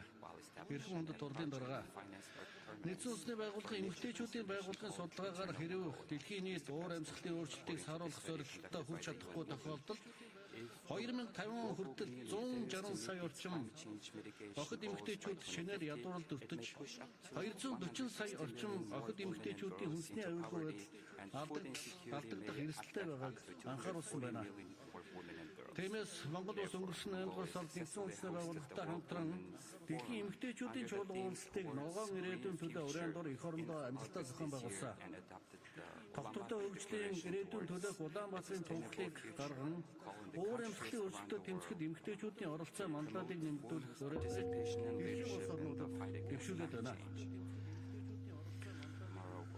Түүнчлэн энэхүү санаачлах Нэгдсэн улсны байгууллагын ерөнхий ассамблеи баталсан 2025 оныг хоршоодын олон улсын жил болгон тэмдэглэх тухай 2026 оныг бэлчээр ба нүүдлийн мал аж ахуйн олон улсын жилээр залгах тухай тогтоолыг хэрэгжүүлэх болон цөлжилтөд тэмцэх Нэгдсэн улсны байгууллагын конвенцийн талуудын 17 дугаар бах хурлыг 2026 онд Улаанбаатар хотноо зохион байгуулах хэлтгэлийг хангахад чухал хөн нэмэр болно гэж бид үзэж байна. Мөн Монгол улс хөлөмжийн хийг бууруулах, шингээлийн нэмэгдүүлэх олон улсын хамтын нийгэмлэгийн хүчин чармаатыг бүрэн дэмжиж, Парисын хилцээр хүлээс үүрэг амлалтаа биелүүлэхийн төлөө хов нэмрээ оруулан бүхийд боломжоо дайчлан ажиллана гэдгээ бас үгээр дахин нотолж байна. Мөнх хөх тэнгэр хүндлэгтэн биднийг үн мөнхөд ивэж, дайн дэлхийн амар амгалан байх болтугай. Баярлалаа. Баярлалаа. Thank you. Thank you, Your Excellency. It is my pleasure to welcome His Excellency, Mr. Teya Asiti Selassie Amdi, President of Ethiopia. Your Excellency, you have the floor.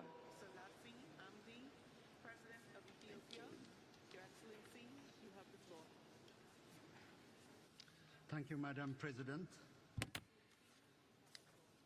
Excellencies, heads of state and governments, distinguished dignitaries, I express my sincere gratitude to the government and people of the Republic of Azerbaijan for their gracious hospitality. Under the Azerbaijan's leadership, we aspire and hope to translate our Paris Agreement commitments into tangible actions. We must collectively reverse humanity's trajectory of destruction and do justice to the victims of climate change, particularly vulnerable nations in Africa and small island states. Without probing into the familiar debates, Excellencies, I wish to outline 5 initiatives Ethiopia has employed to enhance our collective climate effort. First, under Ethiopia's Green Legacy Initiative, we were able to plant 40 billion seedlings, expanding our forest coverage to 23.6% with the potential to sink 10 billion tons of carbon.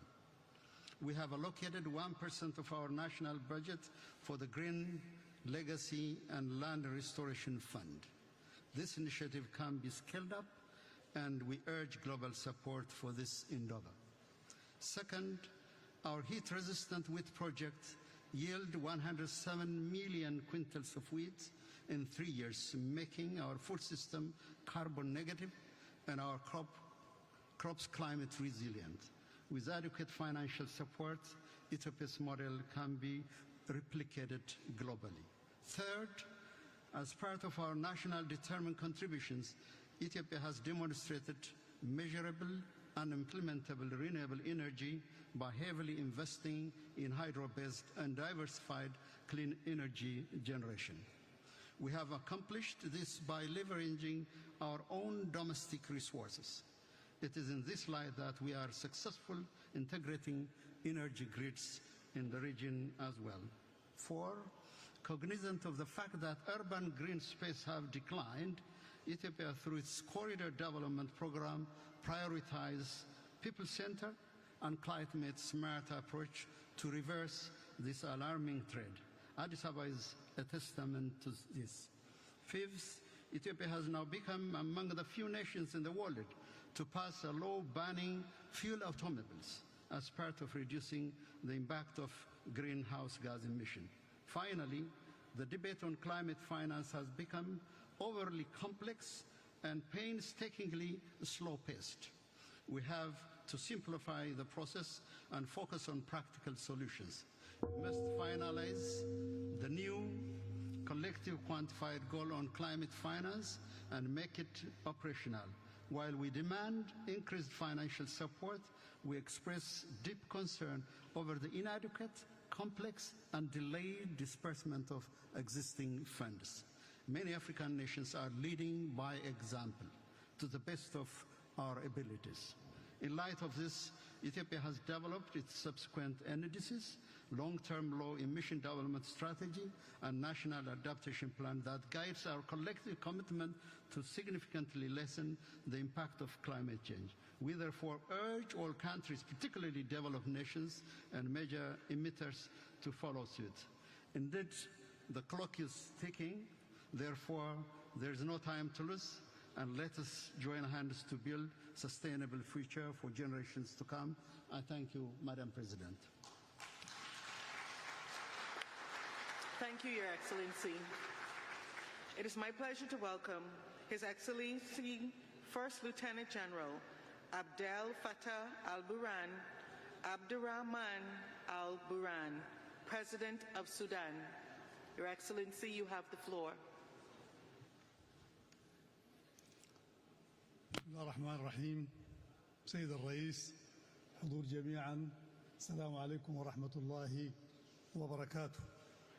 يسرني أن أتقدم أولا بالشكر لفخامة الرئيس إلهام علييف رئيس جمهورية أذربيجان ولسيد الأمين العام للأمم المتحدة على تنظيم هذا الملتقى الهام، متمنيا التوفيق والنجاح لأعمال الدورة 29.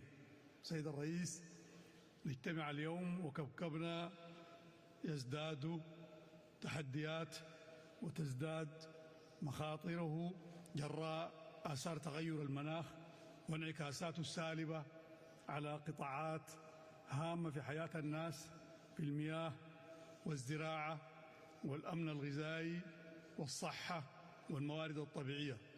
وقد طالب السودان كغيره من الدول بضرورة تنفيذ اتفاقية باريس كأولوية رئيسية، وما زالت بلادي تساهم بفعالية في تنفيذ الاتفاقية على المستوى العالمي والإقليمي والوطني. وقد ظلت قضية التكيف المناخي على رأس الأولويات في الحكومة لتأثيرها على برامج التنمية الوطنية.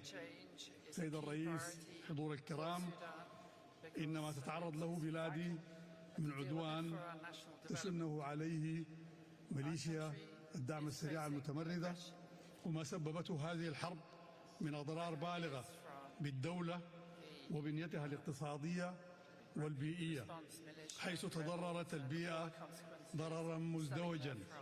فمع تغير المناخ ساهمت الممارسات غير المستدامة الناتجة عن الحرب مثل زيادة قطع الغابات والنزوح الداخلي وهجر الأراضي الزراعية وزيادة التلوث الناجم عن مخلفات الحرب نتيجة لتدمير البنية التحتية. رغم ذلك اتخذنا في حكومة السودان العديد من السياسات والإجراءات، واعتمدت الحكومة خطط وبرامج لزيادة كفاءة الإنتاج وزيادة نسبة الاعتماد على الطاقات البديلة. سيد الرئيس، ختاما، تظل قضايا التمويل وتوطين واستدامة التنمية من أهم المطلوبات من المجتمع الدولي والدول المانحة لمساعدة الدول النامية والأقل نموا لإيجاد الحلول لقضايا تغير المناخ والتكيف للإيفاء بالالتزامات التي تعين دولنا على ذلك. السلام عليكم ورحمة الله وبركاته. Thank you, Your Excellency.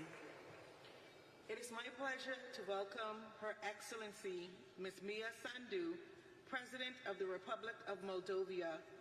Your Excellency, you have the floor.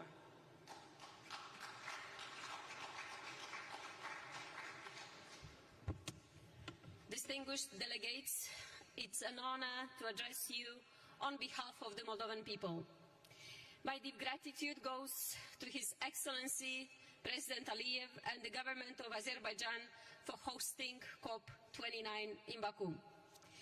Ladies and gentlemen, Moldova exemplifies the injustice of climate change. While contributing a mere 0.03% of global emissions, we are Europe's most vulnerable country to climate impacts. For Moldova, climate change is not a distant threat. It is a present reality impacting our daily lives, economy, and especially our rural communities who depend on agriculture. Rising temperatures, prolonged droughts, and erratic rainfall are reducing yields in crops like wheat and corn, while Moldova's vineyards, central to our economy and heritage, face new challenges.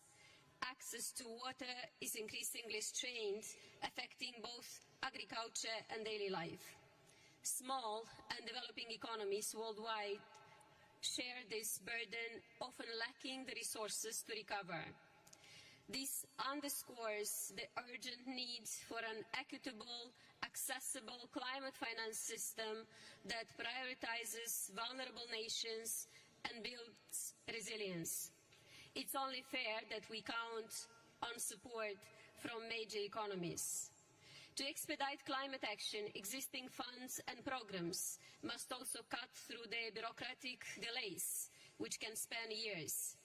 In Moldova, we're doing our part. Despite multiple crises due to Russia's brutal war against Ukraine, which impacts our economy significantly, we launched a national afforestation program, an effort to expand forest cover by 5%, showing our commitment to a greener future. Despite limited resources, we pursue this goal for the health of our planet and future generations, improving air quality, biodiversity, and land. The recent global energy crisis spurred us into swift action. We're reducing consumption through energy efficiency and expanding renewables. Yet, afforestation and decarbonization are costly, and with greater support, we could accelerate this existential work. Ladies and gentlemen, time is running out. Global warming won't wait until other crises are resolved. History will judge us if we fail to act, risking vast areas of our planet becoming unlivable. Our solidarity today will shape the Earth's future. Thank you. Thank you, Your Excellency. It is my pleasure to welcome His Excellency, Mr. Geraldo Alckmin, Vice President of Brazil. Your Excellency, you have the floor.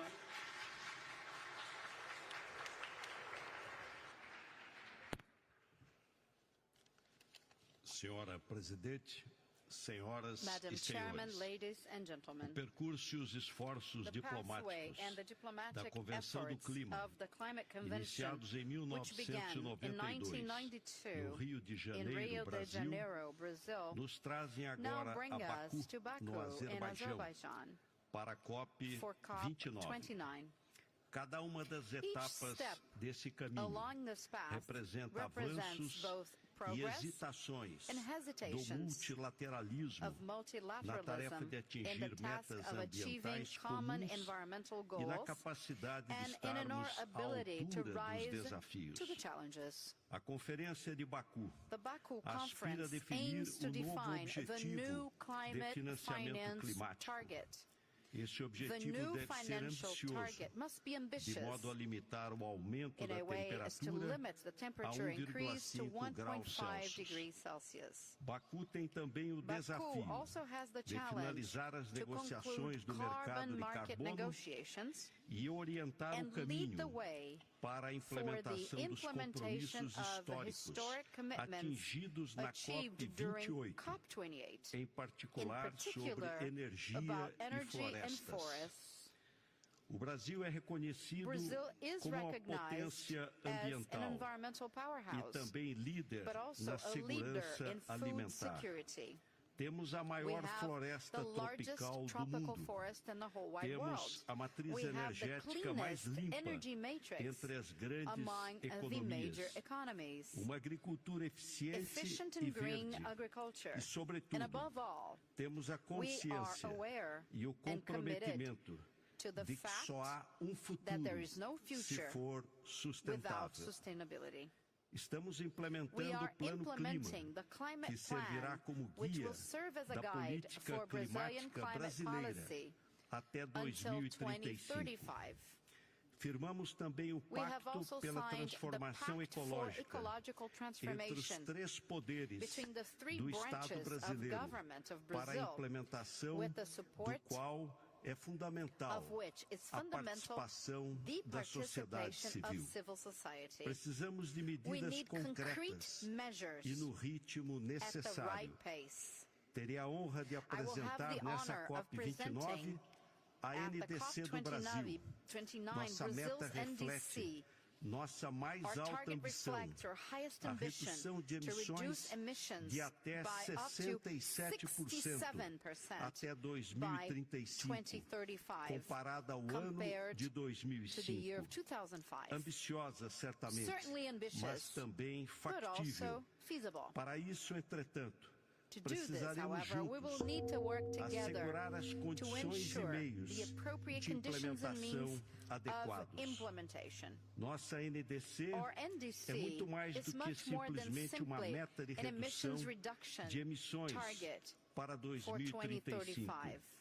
Ela reflete a visão de um país que se volta para o futuro e que está determinado a ser protagonista da nova economia global, com energias renováveis, combate à desigualdade e comprometimento com o desenvolvimento sustentável.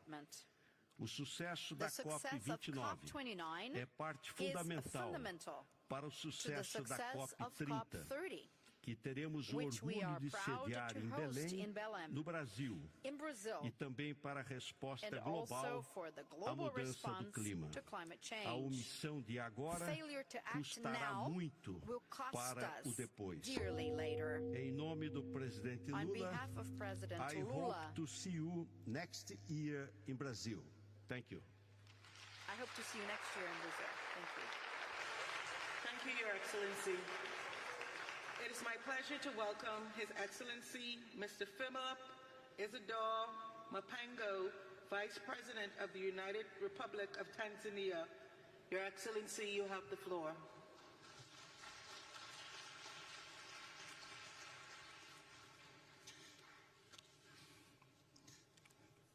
Madam Chair, Excellencies, distinguished delegates, here we are yet for another COP, dubbed as a finance COP, where we need to work together in solidarity for a green world. We meet at a time when the greenhouse gas emissions and temperatures are rising to record-breaking levels with dire consequences, particularly to developing countries. Climate change is not a distant concern, but a current reality. The last few weeks have seen catastrophic flooding in Spain, devastating fires in the Amazon, and torrential rains displacing millions in South Asia.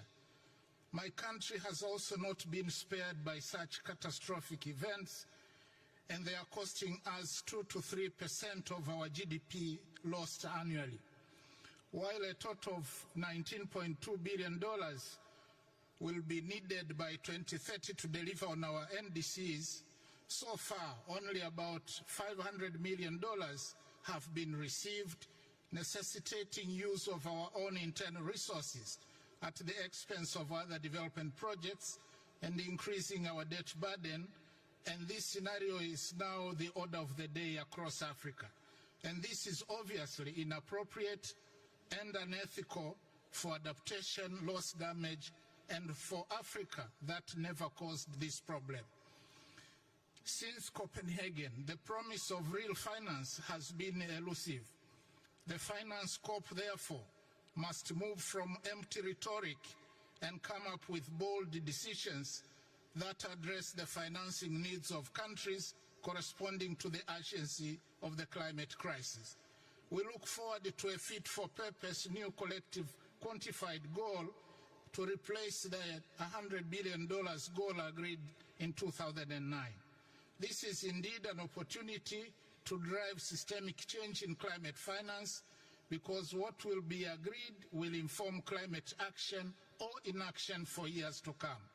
Climate finance is about responsibility and justice as agreed, and therefore COP29 must also maintain the momentum on loss and damage so that the fund does not become an empty shell, negating the gains made last year at COP28 in Dubai.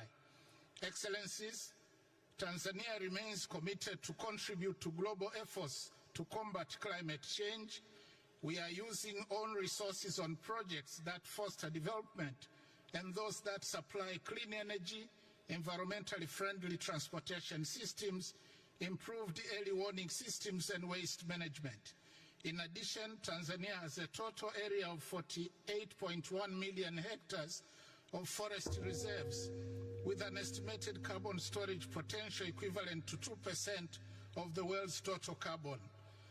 Also, Tanzania has territorial sea area covering 64,500 square kilometers, which provide a big potential for blue economy.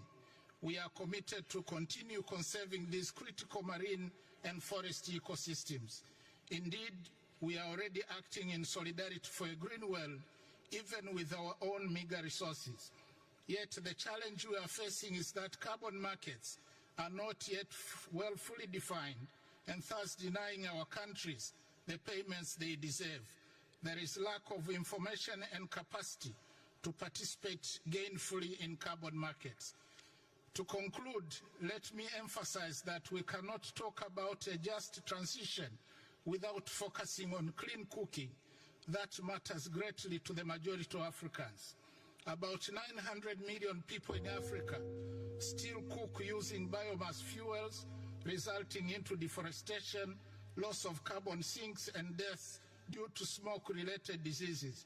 For this reason, my president, Dr. Samia Suluhu Hassan, decided to champion clean cooking on the African continent, and we call on COP29 to take up clean cooking as one of the priority areas under just transition and mitigation finance discussions. As a show of leadership, Tanzania is implementing the clean cooking strategy to ensure the availability of clean, safe, and affordable cooking energy to about 80% of households by 2034, and has launched a Pan-African Women Clean Cooking Support Program that requires financial support of about $4 billion annually by 2030 to transform the continent with clean cooking solutions. Madam Chair, thank you. Thank you, Your Excellency. It is my pleasure to welcome His Excellency Mr. Timimoko Mailet Kone, Vice President of Côte d'Ivoire. Your Excellency, you have the floor.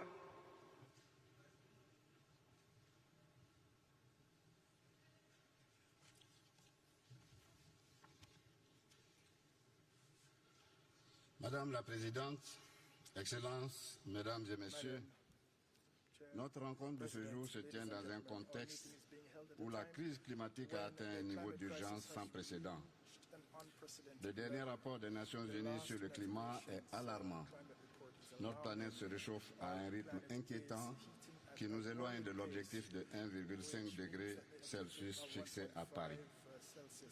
L'humanité est à un tournant décisif et nous devons agir rapidement et collectivement pour faire face aux phénomènes climatiques de plus en plus destructeurs.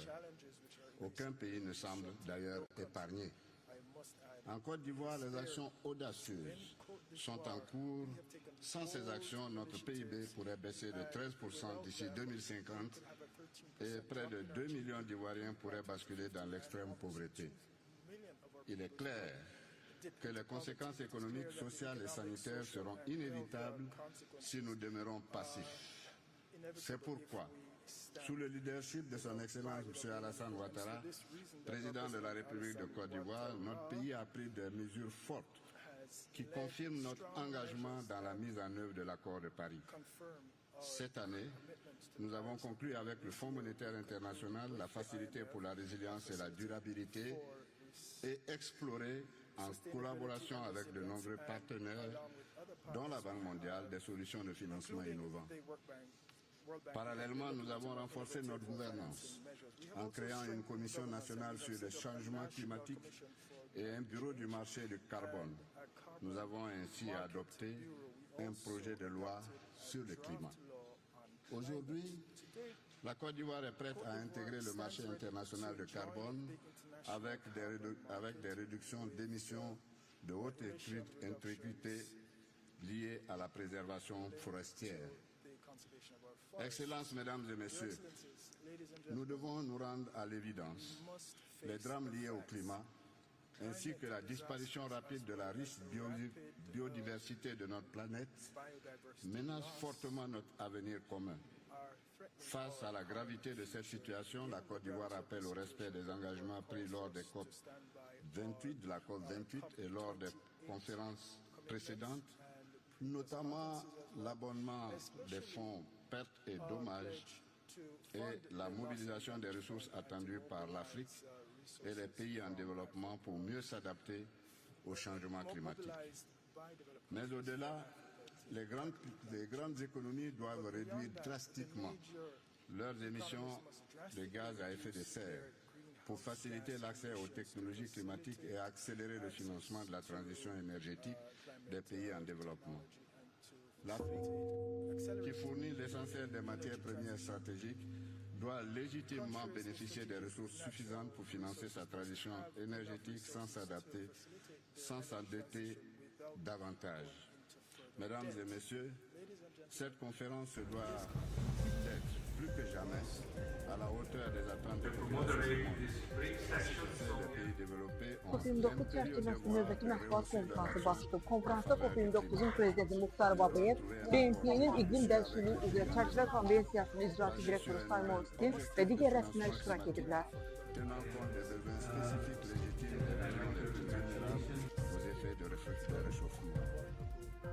Le lourd tribut payé par nos populations face aux drames climatiques de plus en plus violents recommande que nous puissions dépasser nos divergences et nous accorder sur des financements urgents, indispensables pour parvenir à des solutions pérennes.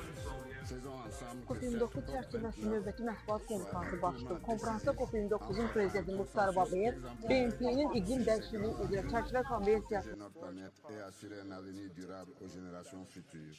Je vous remercie. Thank you, Your Excellency. It is my pleasure to welcome His Excellency Mr. Hamid Abdullah Afi Didi, Vice President of the Seychelles. Your Excellency, you have the floor.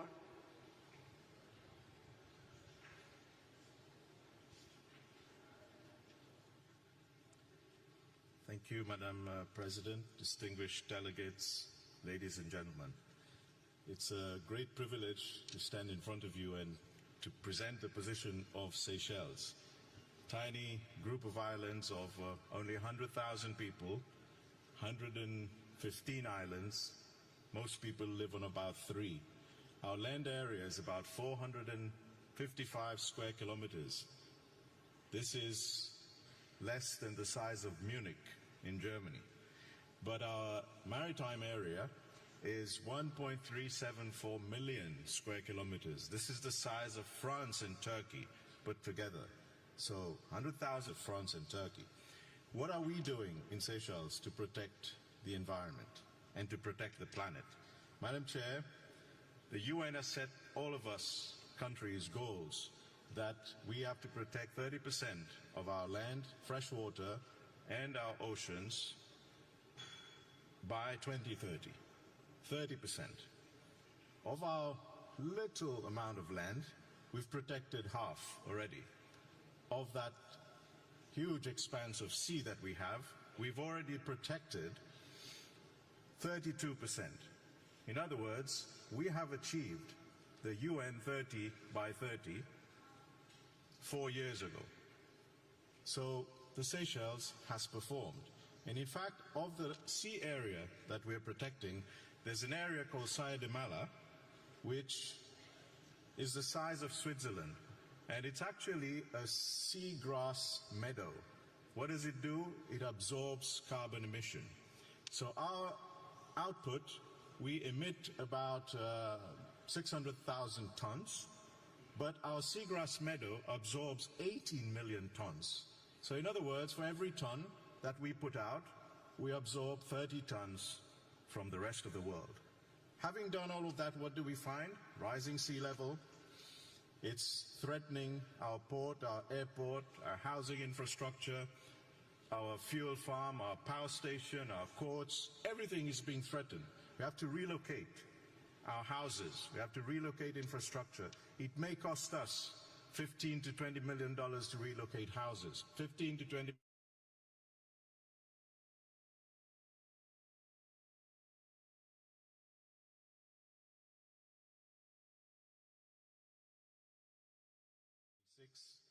now 29, and adaptation fund, the loss and damage fund, $700 million, but the mechanisms aren't clear.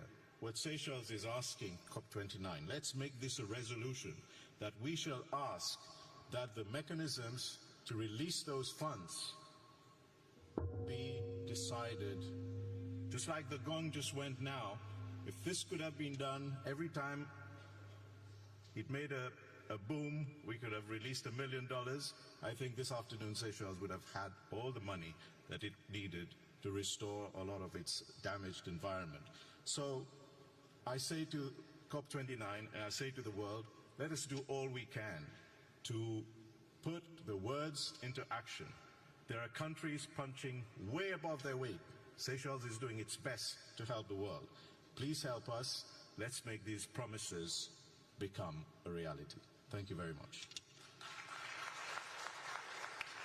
Thank you, Your Excellency. It is my pleasure to welcome Her Excellency, Ms. Esperanza Maria Ecuador Francisco de Costa, Vice President of Angola.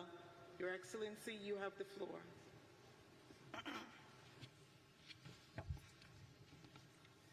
Thank you. Excelências, chefes de Estado e de Governo, minhas senhoras e meus senhores, é com a mais elevada honra que me dirijo às distintas delegações presentes à 29ª Conferência das Partes da Convenção Quadro das Nações Unidas sobre as Alterações Climáticas, apresentando os cumprimentos de Sua Excelência João Manuel Gonçalves Lourenço, Presidente da República de Angola, a quem tenho a honra de representar neste evento. Permitam-me agradecer a Sua Excelência Ilham Aliyev, Presidente da República do Azerbaijan, pela hospitalidade nesta linda cidade de Baku. Saúde igualmente o Secretariado pelo árduo trabalho e diálogos mantidos que têm permitido aproximar a importância dos marcos globais assumidos desde a assinatura do Acordo de Paris e das conferências já realizadas. Nesta conferência, precisamos de proteger os progressos alcançados na COP28 e converter os compromissos assumidos em ações concretas. Só poderemos cumprir os objetivos do Acordo de Paris se todos os países dispuserem dos meios para acelerar as medidas de atenuação às alterações climáticas e de adaptação. Consideramos fundamental envidar mais esforços para aumentar rapidamente o financiamento da adaptação e fazer com que os mercados internacionais do carbono funcionem para todos. Criar mecanismos para acompanhar e garantir que os fundos prometidos sejam cumpridos, bem como operacionalizar plenamente o Fundo de Perdas e Danos identificando mecanismos de acesso simplificados e eficientes para financiamento aos países em desenvolvimento, que são os mais afetados pelos impactos climáticos. Minhas senhoras e meus senhores, a República de Angola, à semelhança de outros países da região africana, tem vindo a enfrentar desafios diversos, gerados por impactos significativos das alterações climáticas.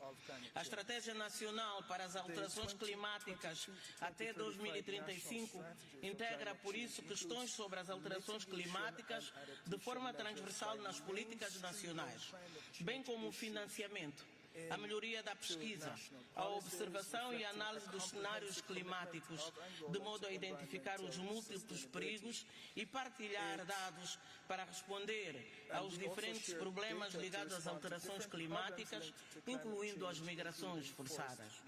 A seca e a desertificação no sudoeste de Angola continua a ser a principal preocupação do governo, pois tem-se refletido negativamente nas comunidades e nos programas de desenvolvimento. Angola continua a implementar o programa de combate aos efeitos da seca na região sul de Angola, com a construção de novas barragens. Visamos promover o desenvolvimento agropecuário, o fortalecimento da segurança alimentar, conferindo maior resiliência às comunidades. Por outro lado, está em curso o Plano Nacional de Adaptação às Alterações Climáticas e em revisão a NDC para 2025, que concentrar-se-á nos setores de transporte e energia. Destacamos os esforços para o fortalecimento da matriz energética nacional com energias renováveis, contribuindo atualmente com 66% de energia proveniente de projetos fotovoltaicos e hidroelétricos, que se prevê escalar os 72% até o final de 2027, refletindo o compromisso em abordar a poluição, a redução da emissão e promover uma transição para uma economia de baixo carbono. Consideramos a valorização das florestas numa nova visão de beneficiar a criação de empregos verdes, para que a juventude e as comunidades possam ser incluídas na gestão dos ecossistemas florestais.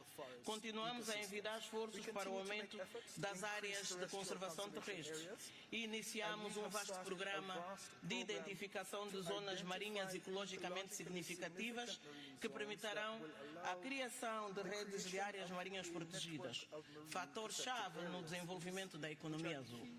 Assim, temos concebido estratégias, programas e projetos diferenciados para intensificar os compromissos globais em relação às metas climáticas e, simultaneamente, garantir a melhoria das condições de vida das populações.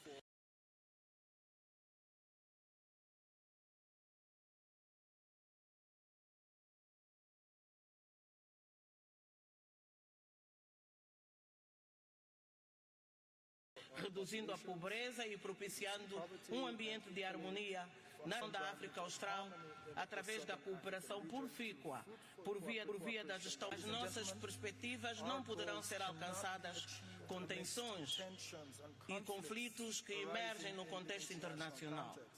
Precisamos de aumentar os nossos compromissos com a estabilidade e com o pacto do futuro que queremos, adotado recentemente na Cimeira das Nações Unidas, para construirmos um futuro melhor, reduzirmos a crise climática, a fome e a pobreza, promovendo a melhoria dos sistemas alimentares, a economia de baixas emissões, a equidade do género, a educação, a inovação e a paz, como novas decisões e legado às novas gerações. Muito obrigada pela vossa atenção. Thank you, Her Excellency. It is my pleasure to welcome His Excellency Mr. Abdallah Alamini Bazwa, Vice Chairman of the Presidential Leadership Council of Yemen. Your Excellency, you have the floor.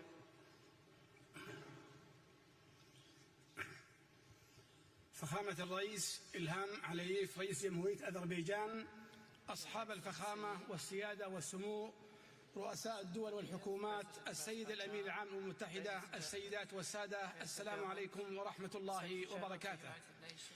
أود بداية أن أتقدم ببالغ الشكر والتقدير لجمهورية أذربيجان على حفاوة الاستقبال وكرم الضيافة والتنظيم الرائع لهذا المؤتمر الدولي الهام، والذي يعد فرصة حقيقية لتضافر وتكاتف الجهود العالمية لمواجهة تحدي المناخ الذي بات يشكل تهديدا وجوديا لكوكبنا.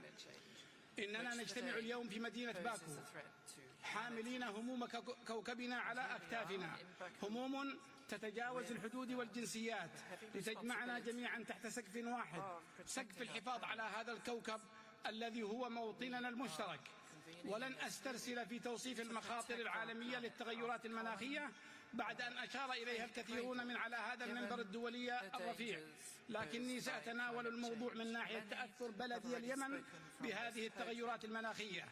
فاليمن تعصف به أزمات عميقة سياسية وأمنية واقتصادية وإنسانية، تتقاطع أيضا مع أزمة مناخ عالمية تتمثل في موجات جفاف وتصحر متسارع وارتفاع درجات الحرارة ومستوى سطح البحر وأعاصير مدمرة، وكلها عوامل تفاقمت بسبب التغيرات المناخية المعقدة.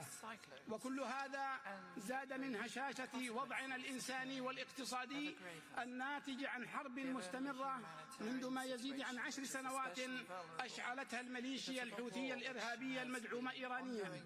وقد تسببت هذه الحرب بتدمير البنى التحتية ونزوح ملايين اليمنيين وأضرار فادحة في الأرواح والممتلكات، ليشمل ذلك زراعة الميليشيات لملايين الألغام وتهديد البيئة البحرية بهجماتها الإرهابية على السفن التجارية في البحر الأحمر وخليج عدن والبحر العربي. إن أثر هذه الحرب يفاقم من صعوبة مواجهة تحديات المتغيرات المناخية.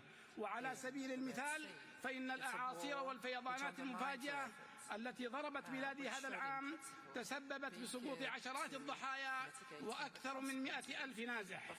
أصحاب الفخامة والسيادة، السيدات والسادة، إن الحكومة اليمنية تقف اليوم في مواجهة موجة من التحديات، فإلى جانب عملها بكل ما تستطيع للوفاء بالالتزامات الحتمية للمواطنين والدفاع عن كرامتهم وحريتهم في مواجهة مشاريع الميليشيات الحوثية والمنظمات الإرهابية الأخرى المتخادمة معها، فإن حكومتنا ملتزمة أيضا بقيادة استراتيجيات وطنية لمواجهة الآثار السلبية لتغير المناخ،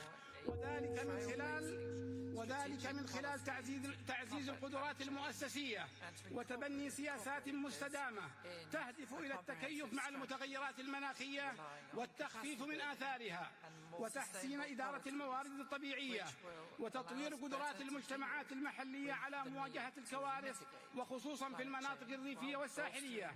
وهو جهد يعكس إيماننا الكامل بأن الاستثمار في المناخ هو استثمار في المستقبل، استثمار في السلام والاستقرار والاستدامة.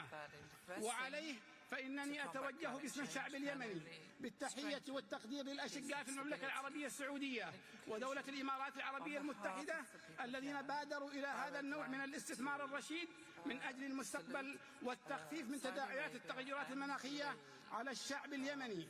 وهو الدور المعول أيضا على المجتمع الدولي والمنظمات والفعاليات المعنية حول العالم. السيدات والسادة، إن الحديث عن واقع كوكبنا لا يمكن بأي حال من الأحوال أن يغفل آثار الحروب والانتهاكات الجسيمة على مستقبل الحياة البشرية، وهي الصورة التي يجسدها العدوان الإسرائيلي على قطاع غزة ولبنان باعتباره جريمة بحق الإنسانية والطبيعة على حد سواء.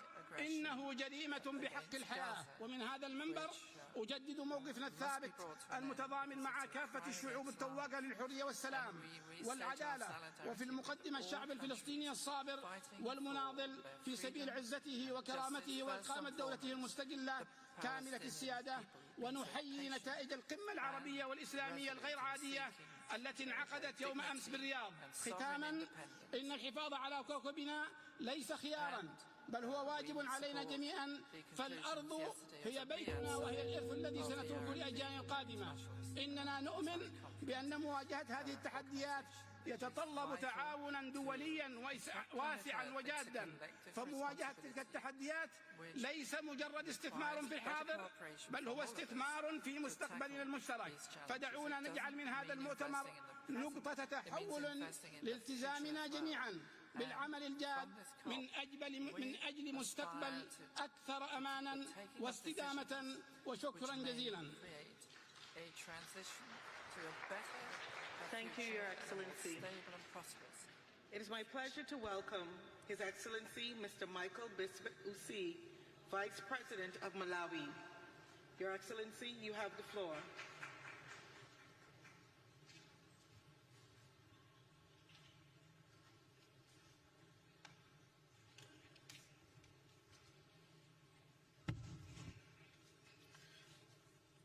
Madam Chair, Your Excellencies, I bring to you greetings from the President of the Republic of Malawi, Dr. Lazarus Makafe Chakwera, and the people of Malawi. It is an honor for me to join you here today in Baku at this COP29 summit. This gathering is a powerful reminder of our collective duty. The duty is to secure a healthy, resilient, and sustainable planet for generations to come. Your Excellencies, I'm also profoundly honored that at this conference, I am wearing two hats, representing my country, Malawi, as well as the voices of 45 other nations in the least developed countries group. Excellencies, in Malawi, the climate change is not a distant abstraction. We see its effects firsthand, and we feel its impact each day. Devastating floods, prolonged droughts, and unpredictable weather patterns continue to disrupt lives, destabilize livelihoods, and threaten the well-being of future generations. For a country like Malawi, the consequences are not only economic, but also deeply inhumane. The catastrophe comprises food security, public health, and infrastructure development, exacerbates poverty, and undermines our hard-won development gains. However, in all these hardships and obstacles we are facing, Malawi remains steadfast in its commitment to climate action. Yes, as we said, we are a small country with a big heart, the big heart to surmount our hardships. Through our national determined contributions, we have committed to ambitious targets for reducing greenhouse gas emissions, enhancing climate resilience, and transitioning to sustainable energy sources. Yes, with adequate resources and partnerships, we believe these targets can transform our communities, strengthen food security, and empower our people to thrive in the face of climate changes. Your Excellencies, like I said earlier, that I am also speaking on behalf of all least developed countries, I would like to make the voice louder that the hour for change is now. COP29 is not simply a conference, it is a call to action, a defining moment for our collective future. This conference follows a landmark decision and a global stake we made last year in Dubai, which reinforced that we must do more and we must do it with great resolve.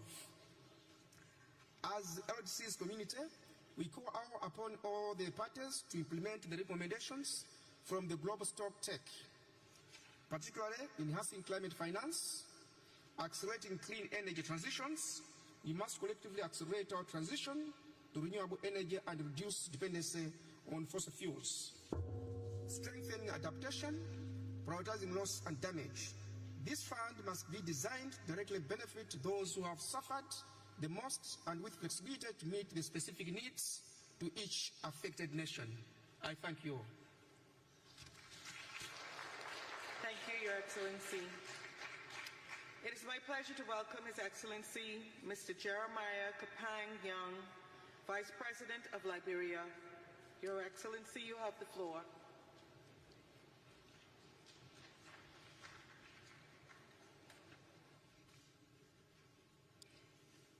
Madam President, Excellency, distinguished ladies and gentlemen, Liberia congratulates the government and people of Azerbaijan for assuming the presidency of COP29 and the warm hospitality accorded us.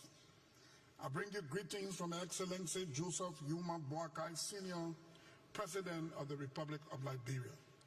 Madam President, Excellency, we have gathered here in Baku to deliberate on issues of climate change and global challenges that continue to undermine national development. This year, we witnessed most of our lowlands being flooded, giving rise to loss of lives, destruction of property, and displacement of people. This is why COP29 must set the basis for loss and damage fund. We need a simple but accountable process that avoids unnecessary bureaucracy. Liberia calls for a stronger cooperative action and decision on Article 6.2, 6.4, and 6.8 at COP29, consistent with the African Group position in operationalizing carbon market and non-carbon credit mechanism. In 2021, Liberia formulated an ambitious second-generation nationally determined contribution committed to reduce greenhouse gas by 64% based on adequate financing. Excellency, I am pleased to inform this summit that Liberia will further increase her climate ambition during the formulation of the country's third-generation NDC, taking into consideration biodiversity protection, including the conservation of mangroves, freshwater ecosystem service, child rights, human mobility, and others. This means the issue of climate finance will be an integral part of the country's third-generation NDC. Therefore, I call on developed countries to increase their contribution in fulfilling the new collective quantified goal on climate financing. Madam President, Excellency, Liberia has established a national climate laboratory at the University of Liberia. This learning center is intended to build the human resource of the country in addressing climate challenges at the national level. To conclude, humanity has faced numerous problems in the past, but it is collective efforts that have kept us going. This is our time. If we hold together and speak with one voice, holding each other accountable in a fair and equitable manner, we will fight the nightmare of climate change and global warming, and we will succeed. I thank you. Thank you, Your Excellency. It is my pleasure to welcome His Excellency, Mr. Prosper Bazuma Banza, Vice President of Burundi. Your Excellency, you have the floor.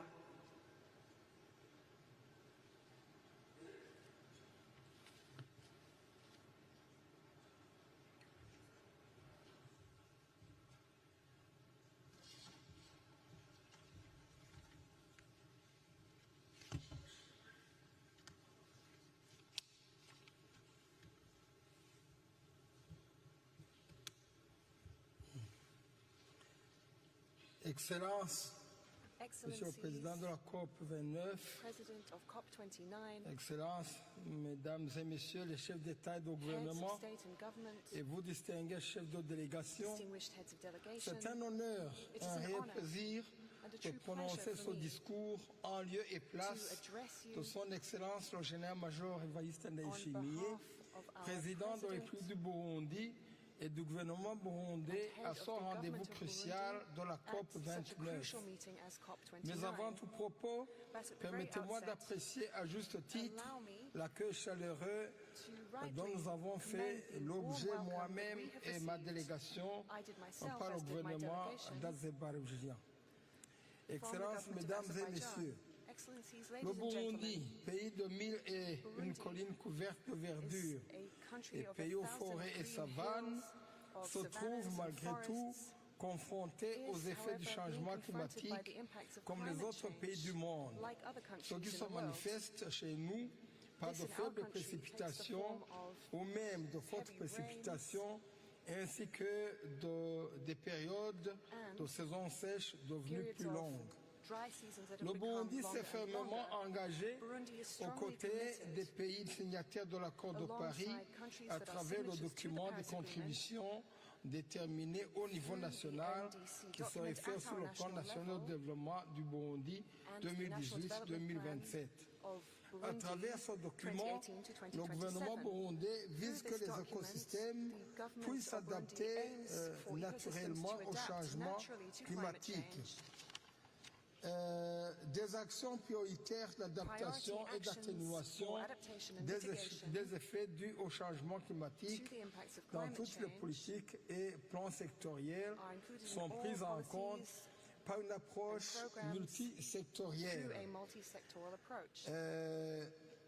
Et ici, vous me permettrez de ne citer qu'un programme, en l'occurrence celui de la mise en œuvre de la reforestation de tout le pays dans un vaste programme national de plantation d'arbres dénommé Ewe Burundi Urambaye en français, au Burundi, pays devenu plutôt vert. Pour mieux opérationnaliser et rendre durable ces programmes, des outils de planification et de suivi ont été développés. De plus, ce vaste programme de cours environnementaux ont été intégrés dans les programmes d'enseignement à tous les niveaux du primaire jusqu'à l'enseignement supérieur. Le Burundi s'aligne à la position commune des pays du continent africain AGN, ainsi que celle des pays les moins avancés. Et ce qui est en conformité avec l'agenda 2030, ainsi que la vision d'un Burundi émergent en 2040 et développé en 2060.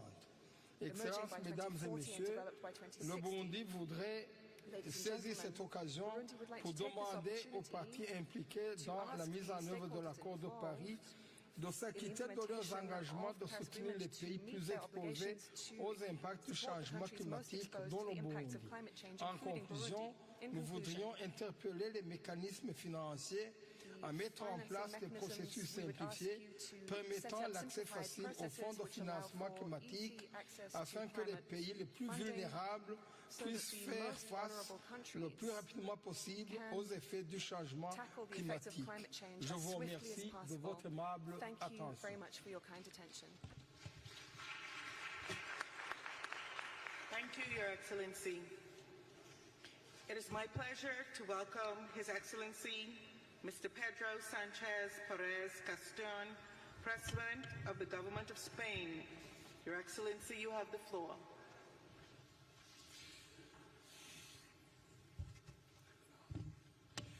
Excelencias, he venido hasta aquí para alertar de una terrible verdad que la ciencia lleva demasiado tiempo señalando y que aún así hay algunos que siguen despreciando, y es que el cambio climático mata.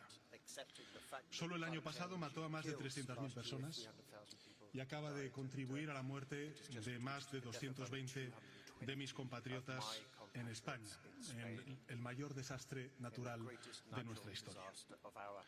Un desastre que, según las primeras investigaciones, habría sido menos probable y menos intenso sin el efecto del cambio climático. El planeta, por tanto, nos está dando señales cada vez más claras, y es que si no actuamos en el futuro cercano, nuestros países sufrirán más sequías, más olas de calor, más lluvias torrenciales, más incendios y enfermedades. Y muchos sectores económicos colapsarán.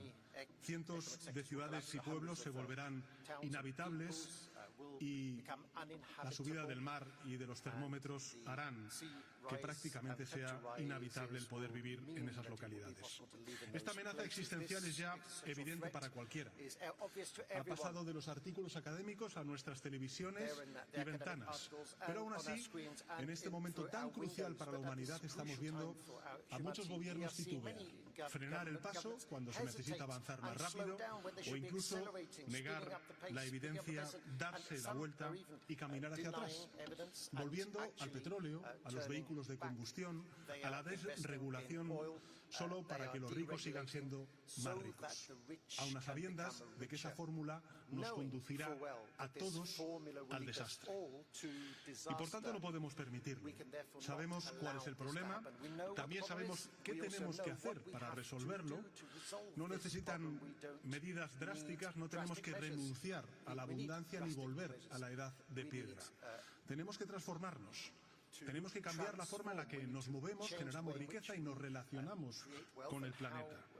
Tenemos que innovar, tenemos que descarbonizar, tenemos que emplear nuevos materiales y procesos, impulsar la circularidad, adaptar nuestras ciudades, nuestros campos, infraestructuras, para que sean más resilientes a las nuevas realidades climáticas. Por tanto, no se trata de decrecer, sino de crecer de una manera distinta, más sostenible y, por tanto, más responsable.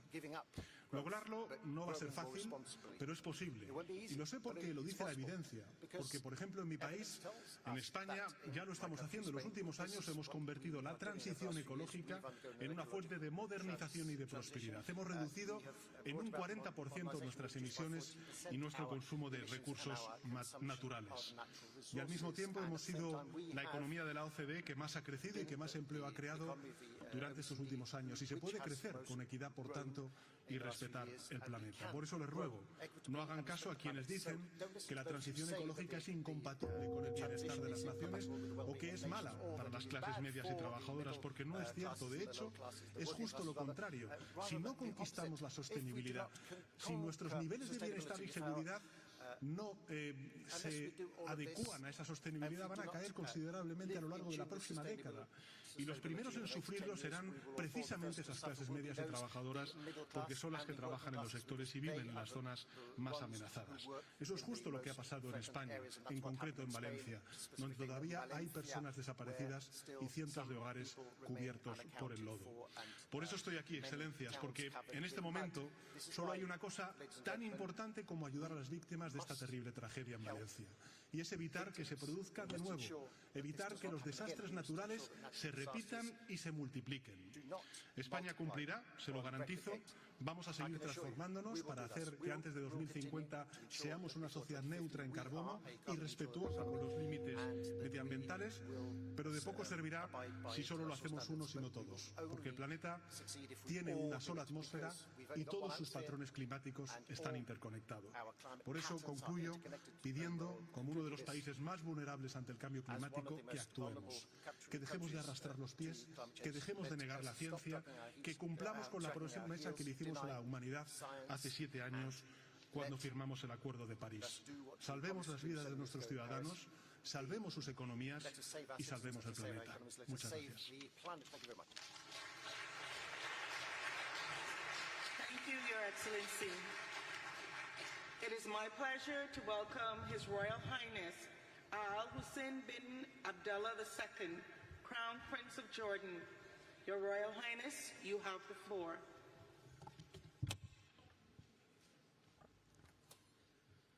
Bismillah ar-Rahman ar-Rahim. On behalf of Jordan, I thank His Excellency, President Ilham Aliyev, and the people and government of Azerbaijan for hosting this important summit. We have gathered here under the banner of solidarity, the family of nations joining as one to protect the planet we share. We all know that without common action, we are destined to fall short. Yet, we meet at a moment when faith in our ability to stand together is broken. When global norms, including the UN Charter and the Geneva Conventions, are being flouted with impunity. When trust in the international community to stand up for its own values has collapsed.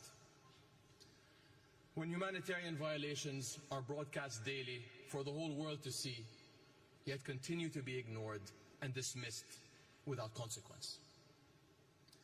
Saving our planet must start from the premise that all lives are worth saving. The solidarity we need depends on embracing that truth.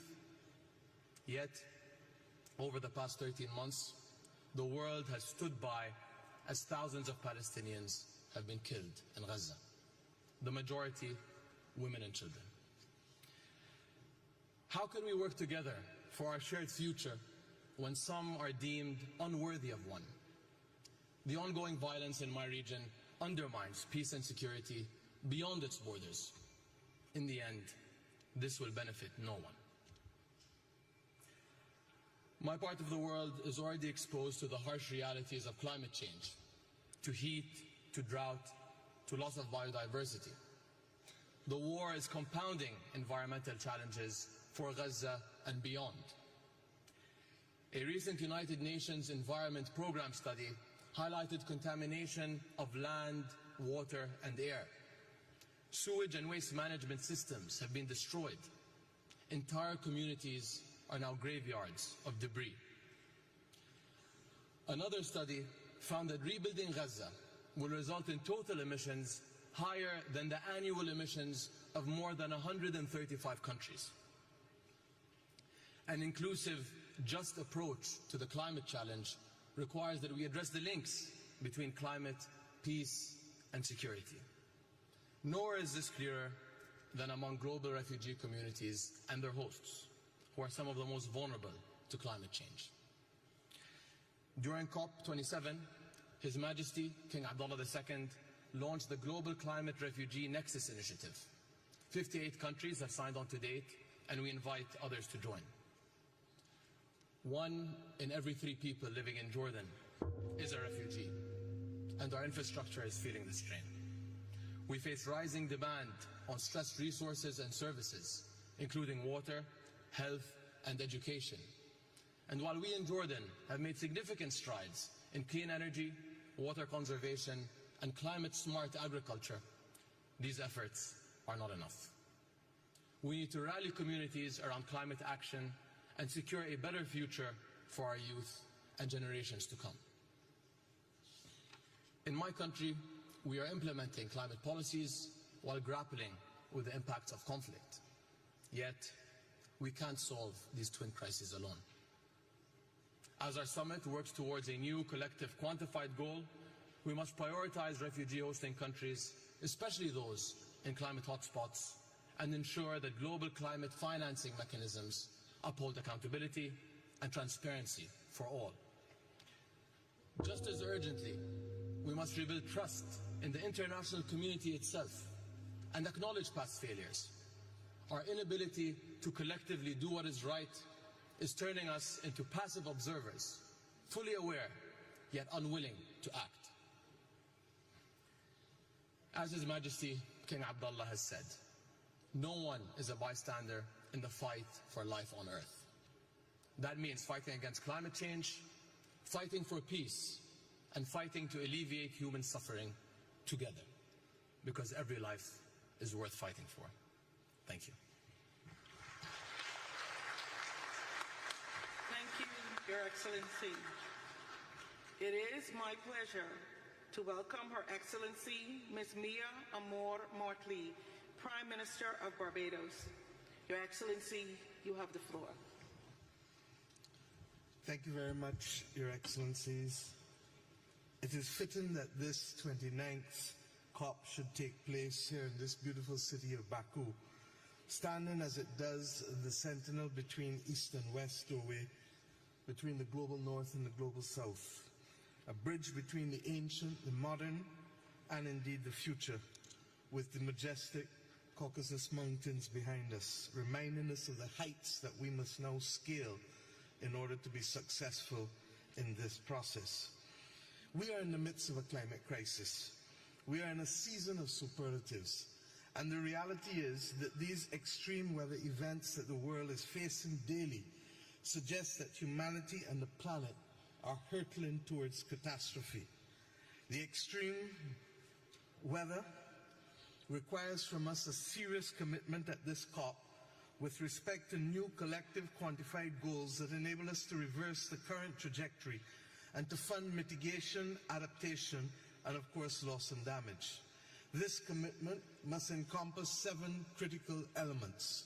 1, the proper capitalization of the Loss and Damage Fund, and indeed the capitalization of the dedicated SIDS window in the GEF's Special Climate Change Fund. The latter remains unfunded, and the first underfunded. The reality is that the Loss and Damage Fund has only attracted $700 million, and this is despite the numerous crises besetting small island developing states, and indeed in our own region, Hurricane Beryl, which has caused serious damage to countries, from housing to public infrastructure, and indeed from agriculture to fisheries in my own country. Secondly, proper capitalization of developing countries must also include and have access to cheaper, longer-term capital in circumstances where they can scale up investments for adaptation.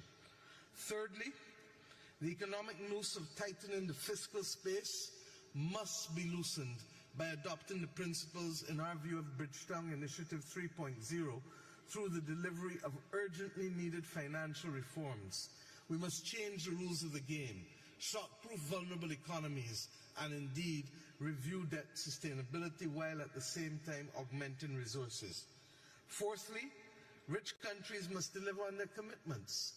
We must ensure time and again that the commitments made, whether for 0.7% of GNI or indeed the $100 billion, or recently the $30 billion with respect to biodiversity, that these are met. We must have transparency and accountability on the part of everyone. Fifthly, we must agree in principle that developed countries and carbon producers can, in fact, along with others who are willing, help us find new money to augment the resources. We accept that the current commitments with public money may not be sufficient, and therefore we need to consider levies, as the Global Solidarity Levies Committee and Coalition is seeking to do. If we put a $5 per ton on CO2 for fossil fuel extraction, we can raise $210 billion a year. If we put $100 per ton on CO2 for shipping, we can raise in excess of $80 billion a year. And we've not addressed aviation or indeed the elephant in the room, a 0.1% levy on all bonds and stocks that can raise us in excess of 400 billion. Sixthly, we need to deal with methane. Methane is responsible for 45% of current global warming and is 80 times as devilish as CO2 with respect to warming the planet. This makes it mitigation of methane the most effective way to slow the rate of warming in our world. And I trust and pray that we can have a global methane agreement, as Pope Francis led the call earlier this year for us to see a parallel track to decarbonization. Finally, we need high-integrity carbon markets to ensure that there is fairness, and that we need a universal carbon pricing mechanism to remove the disparity between countries in the north and south. My friends, every COP must make progress irrespective of the geopolitical dynamics. There is an urgent need to reform this COP process, and I hope that we can meet that as we go forward. As we leave this city of winds and land of fire, may we ensure that our ambitions are not only high, but our actions mimic the ambitions which we have, if we are to ensure that our people are not to be the victims of this awful climate crisis. Thank you. Thank you, Your Excellency. It is my pleasure to welcome His Excellency, Mr. Alexander De Croo, Prime Minister of Belgium. Your Excellency, you have the floor.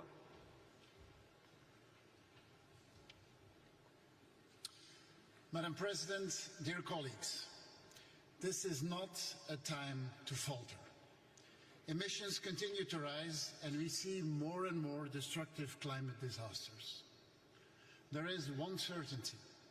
If we do not alter our policies, we will see an increase of 3 degrees Celsius by the end of the century. Our citizens expect us to show a way out.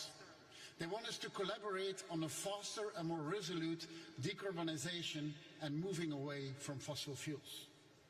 We have to be ambitious in our goals, but effective and flexible in how to achieve them.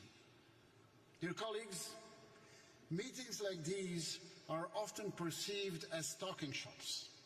And yes, these strenuous negotiations are far from perfect. But if you compare climate policy now to a decade ago, we live in different worlds. A strong majority has embarked on the journey to net zero. Yet, many challenges remain. The safest, cleanest and cheapest energy is the one we do not use. We must do more on energy efficiency. It's a win-win. Investment in clean energy is increasing everywhere, but least developed countries are missing out. We are seeing massive amounts of renewable capacity being added to our grids, but interconnectivity and storage capacity have not followed the pace. In this climate challenge, there is no one silver bullet. There is not one solution that will fix all of our issues. We need to use everything we have. Not a policy of less, but a policy of more.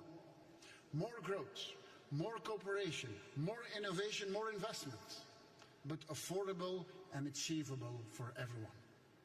This is our political objective in order to ensure a just transition.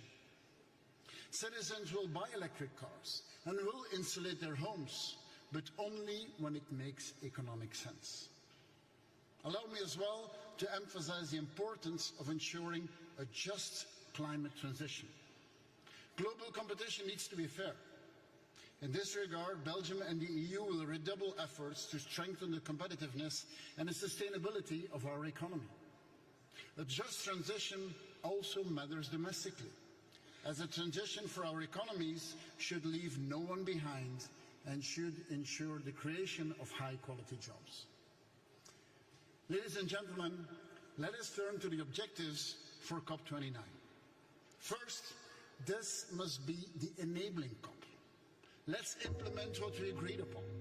Future national plans should align with the 1.5 degrees goal. Second, this is also the financing COP. The new collective quantified finance goal will be its most important deliverable. In reaching this goal, we should prioritize the needs of the least developed and the most vulnerable countries. And only when we mobilize private actors, we will reach the trillions of investments that are needed globally. Dear colleagues, Belgium has doubled its climate finance, given mostly in grants and focused on the least developed countries. On top of this, thanks to public guarantees, we mobilized an additional €500 million to developing countries. Belgium is also an adaptation champion. We have to redouble our efforts in adaptation to reduce the impact of climate change on planet and people. Adaptation is absolutely crucial to convince our citizens that we can make a difference in their lives and ensure their safety. Ladies and gentlemen, humanity could easily despair and lose hope. We could also lose ourselves in the complexity and the impossibility of the task at hand. However, we should find inspiration in what we have achieved so far. Let's create a context where these solutions become accessible to everyone. Only then COP29 will be a success. Let's make this happen. I thank you. Thank you, Your Excellency. It is my pleasure to welcome His Excellency Sir Keir Starmer, Prime Minister of the United Kingdom of Great Britain and Northern Ireland. Your Excellency, you have the floor. Thank you very much. The United Kingdom is determined to stand alongside those countries on the front line of the climate crisis today and to seize the opportunities of tomorrow. Because action on climate now is the route towards economic growth, energy security, better jobs and national security in the long term, to deliver on the Paris Agreement and keep 1.5 degrees within reach. In the first 100 days of my government, we launched Great British Energy to create clean British power. We created a national wealth fund to invest in the green industries and jobs of the future. We scrapped the ban on onshore wind, committed to no new North Sea oil and gas licences, and closed the UK's final coal power plant at the end of September, becoming the first G7 economy to phase out coal power, in line with the international agreement at COP28 to transition from fossil fuels, and the UK's ambitious goal to be the first major economy to deliver clean power by 2030.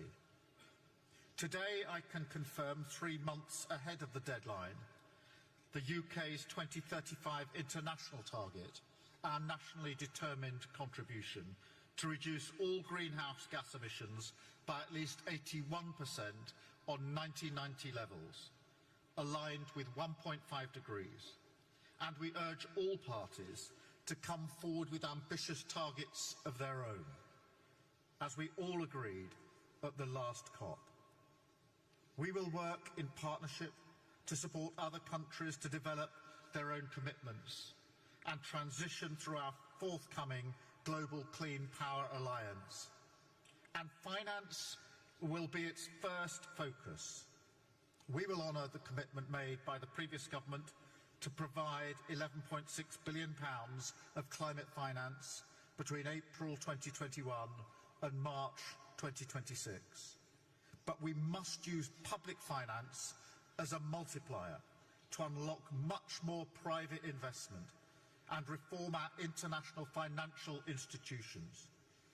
Today we launched the new CIF capital market mechanism listed on the London Stock Exchange with the potential to mobilise up to $75 billion in additional climate capital for developing countries over the next decade, putting the UK's role as a global financial centre at the service of driving the green finance and green energy transitions. Climate action is at the heart of this government's mission for the protection and prosperity of Britain and the world, writ large across our domestic and international priorities. We are taking the urgent action needed to protect our planet and its people. Thank you very much. Thank you, Your Excellency. It is my pleasure to welcome His Excellency Mr. Viktor Orbán, Prime Minister of Hungary. Your Excellency, you have the floor.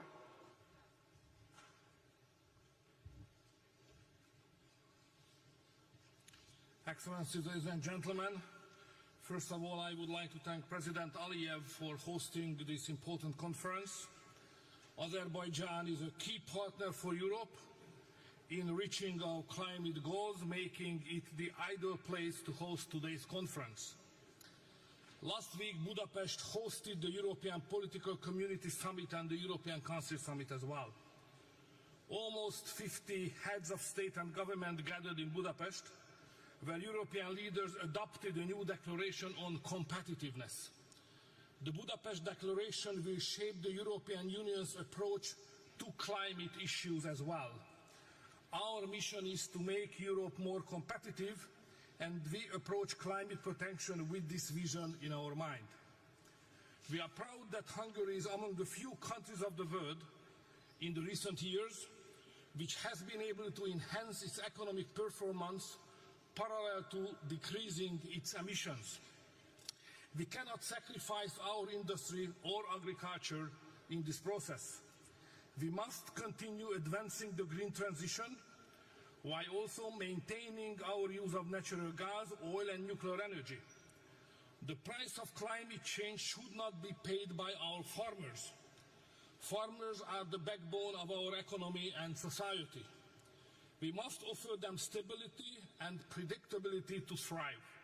We cannot impose unrealistic quotas or burdensome rules on farmers and companies, but should offer practical support for them. The green transition and the fight against climate change should not be done against the business community, but together with it. We need clear financial guarantees and significant investment. Large corporations must contribute their fair share to climate protection. Our climate policy should be guided by careful consideration and common sense, not by ideology, alarmism or panic. each should align with the opinion and interest of European citizens. In Hungary, we are also positioning ourselves to be a significant player in electric vehicle development and electricity storage. We continue to invest into our already robust nuclear industry, increasing its share to 70% when it comes to supplying our all electric demand. And geographically, we play a key role in energy transit between East and West. Hungary stands out in Europe with the lowest utility cost for citizens, while also achieving one of the highest rates of green energy expansion over the past several years. We are a leader in economically sustainable climate protection, ranking 4th among EU countries for reducing carbon emissions per unit of energy produced. Looking ahead, we have set even more ambitious goals by 2030. We aim not just for a 40% reduction in greenhouse emission, but for 50%. I firmly believe that by working together, we can balance ambition with pragmatism, establishing Europe as a global leader in climate action, with compromising the prosperity of our industries and agriculture. Thank you very much for your attention. Thank you, Your Excellency. Distinguished heads of state and government, delegates, honored guests, this brings us to the end of our national statements for today. We will continue with the delivery of national statements tomorrow at 1000 hours in this plenary. With this, I declare this joint meeting of the COP, CMP, and the CMA adjourned. Your Excellencies, dear colleagues, we will now hear special messages. It is my pleasure to welcome His Excellency, Mr. Xi Jinping, President Xi Jinping's Special Representative and First Vice Premier of China. Your Excellency, you have the floor. 尊敬的各位同事、女士们、先生们、朋友们，很高兴作为中国国家主席习近平的特别代表出席世界领导人气候峰会。首先，我谨荣幸地转达习近平主席对阿塞拜疆举办峰会的良好祝愿。习主席高度赞赏阿塞拜疆作为COP29主席国为推动全球气候治理做出的积极努力和贡献。预祝大会取得圆满成功。今年是联合国气候变化框架公约生效实施30周年。站在新的历史起点，我们要携手推动巴库大会取得令人满意的成果，不负国际社会热切期盼。为此，我谈3点看法和建议。第一，加强全球气候治理，共同但有区别的责任原则是基石。发达国家应当展现更大的雄心和行动，履行率先减排义务，提前碳中和时间。发展中国家也要在能力范围内尽最大努力。中方将提交覆盖全经济范围，包括所有温室气体的2035国家自主贡献，努力争取2060年前实现碳中和。第二，解决气候变化问题，归根结底要靠发展方式的彻底变革。中国电动汽车、锂电池、光伏产品等优质产能，为世界绿色发展提供了重要助力。国际社会应共同努力，以公平、有序、公正的方式加速能源转型，维护新能源产业链、供应链稳定，促进绿色产品和技术的可及与革新，加快培育新质生产力。第三，提升应对气候变化能力，资金和技术是关键支撑。2016年以来，中国提供并动员项目资金超过1770亿元人民币，有力地支持其他发展中国家应对气候变化。我们呼吁发达国家加大发展对发展中国家的资金支持和技术转让，期待这次大会达成更有力度的新资金项目，为下一阶段全球气候行动提供信心和保障。中方愿同各方一道，以构建人类命运共同体理念为引领，合力保护人类共同的地球家园，共建清洁美丽的世界。谢谢大家。Thank you, Your Excellency. It is my pleasure to welcome Mr. Hashim Samitro Di Jojo Hadikusumo, Special Envoy to the President of Indonesia. You have the floor.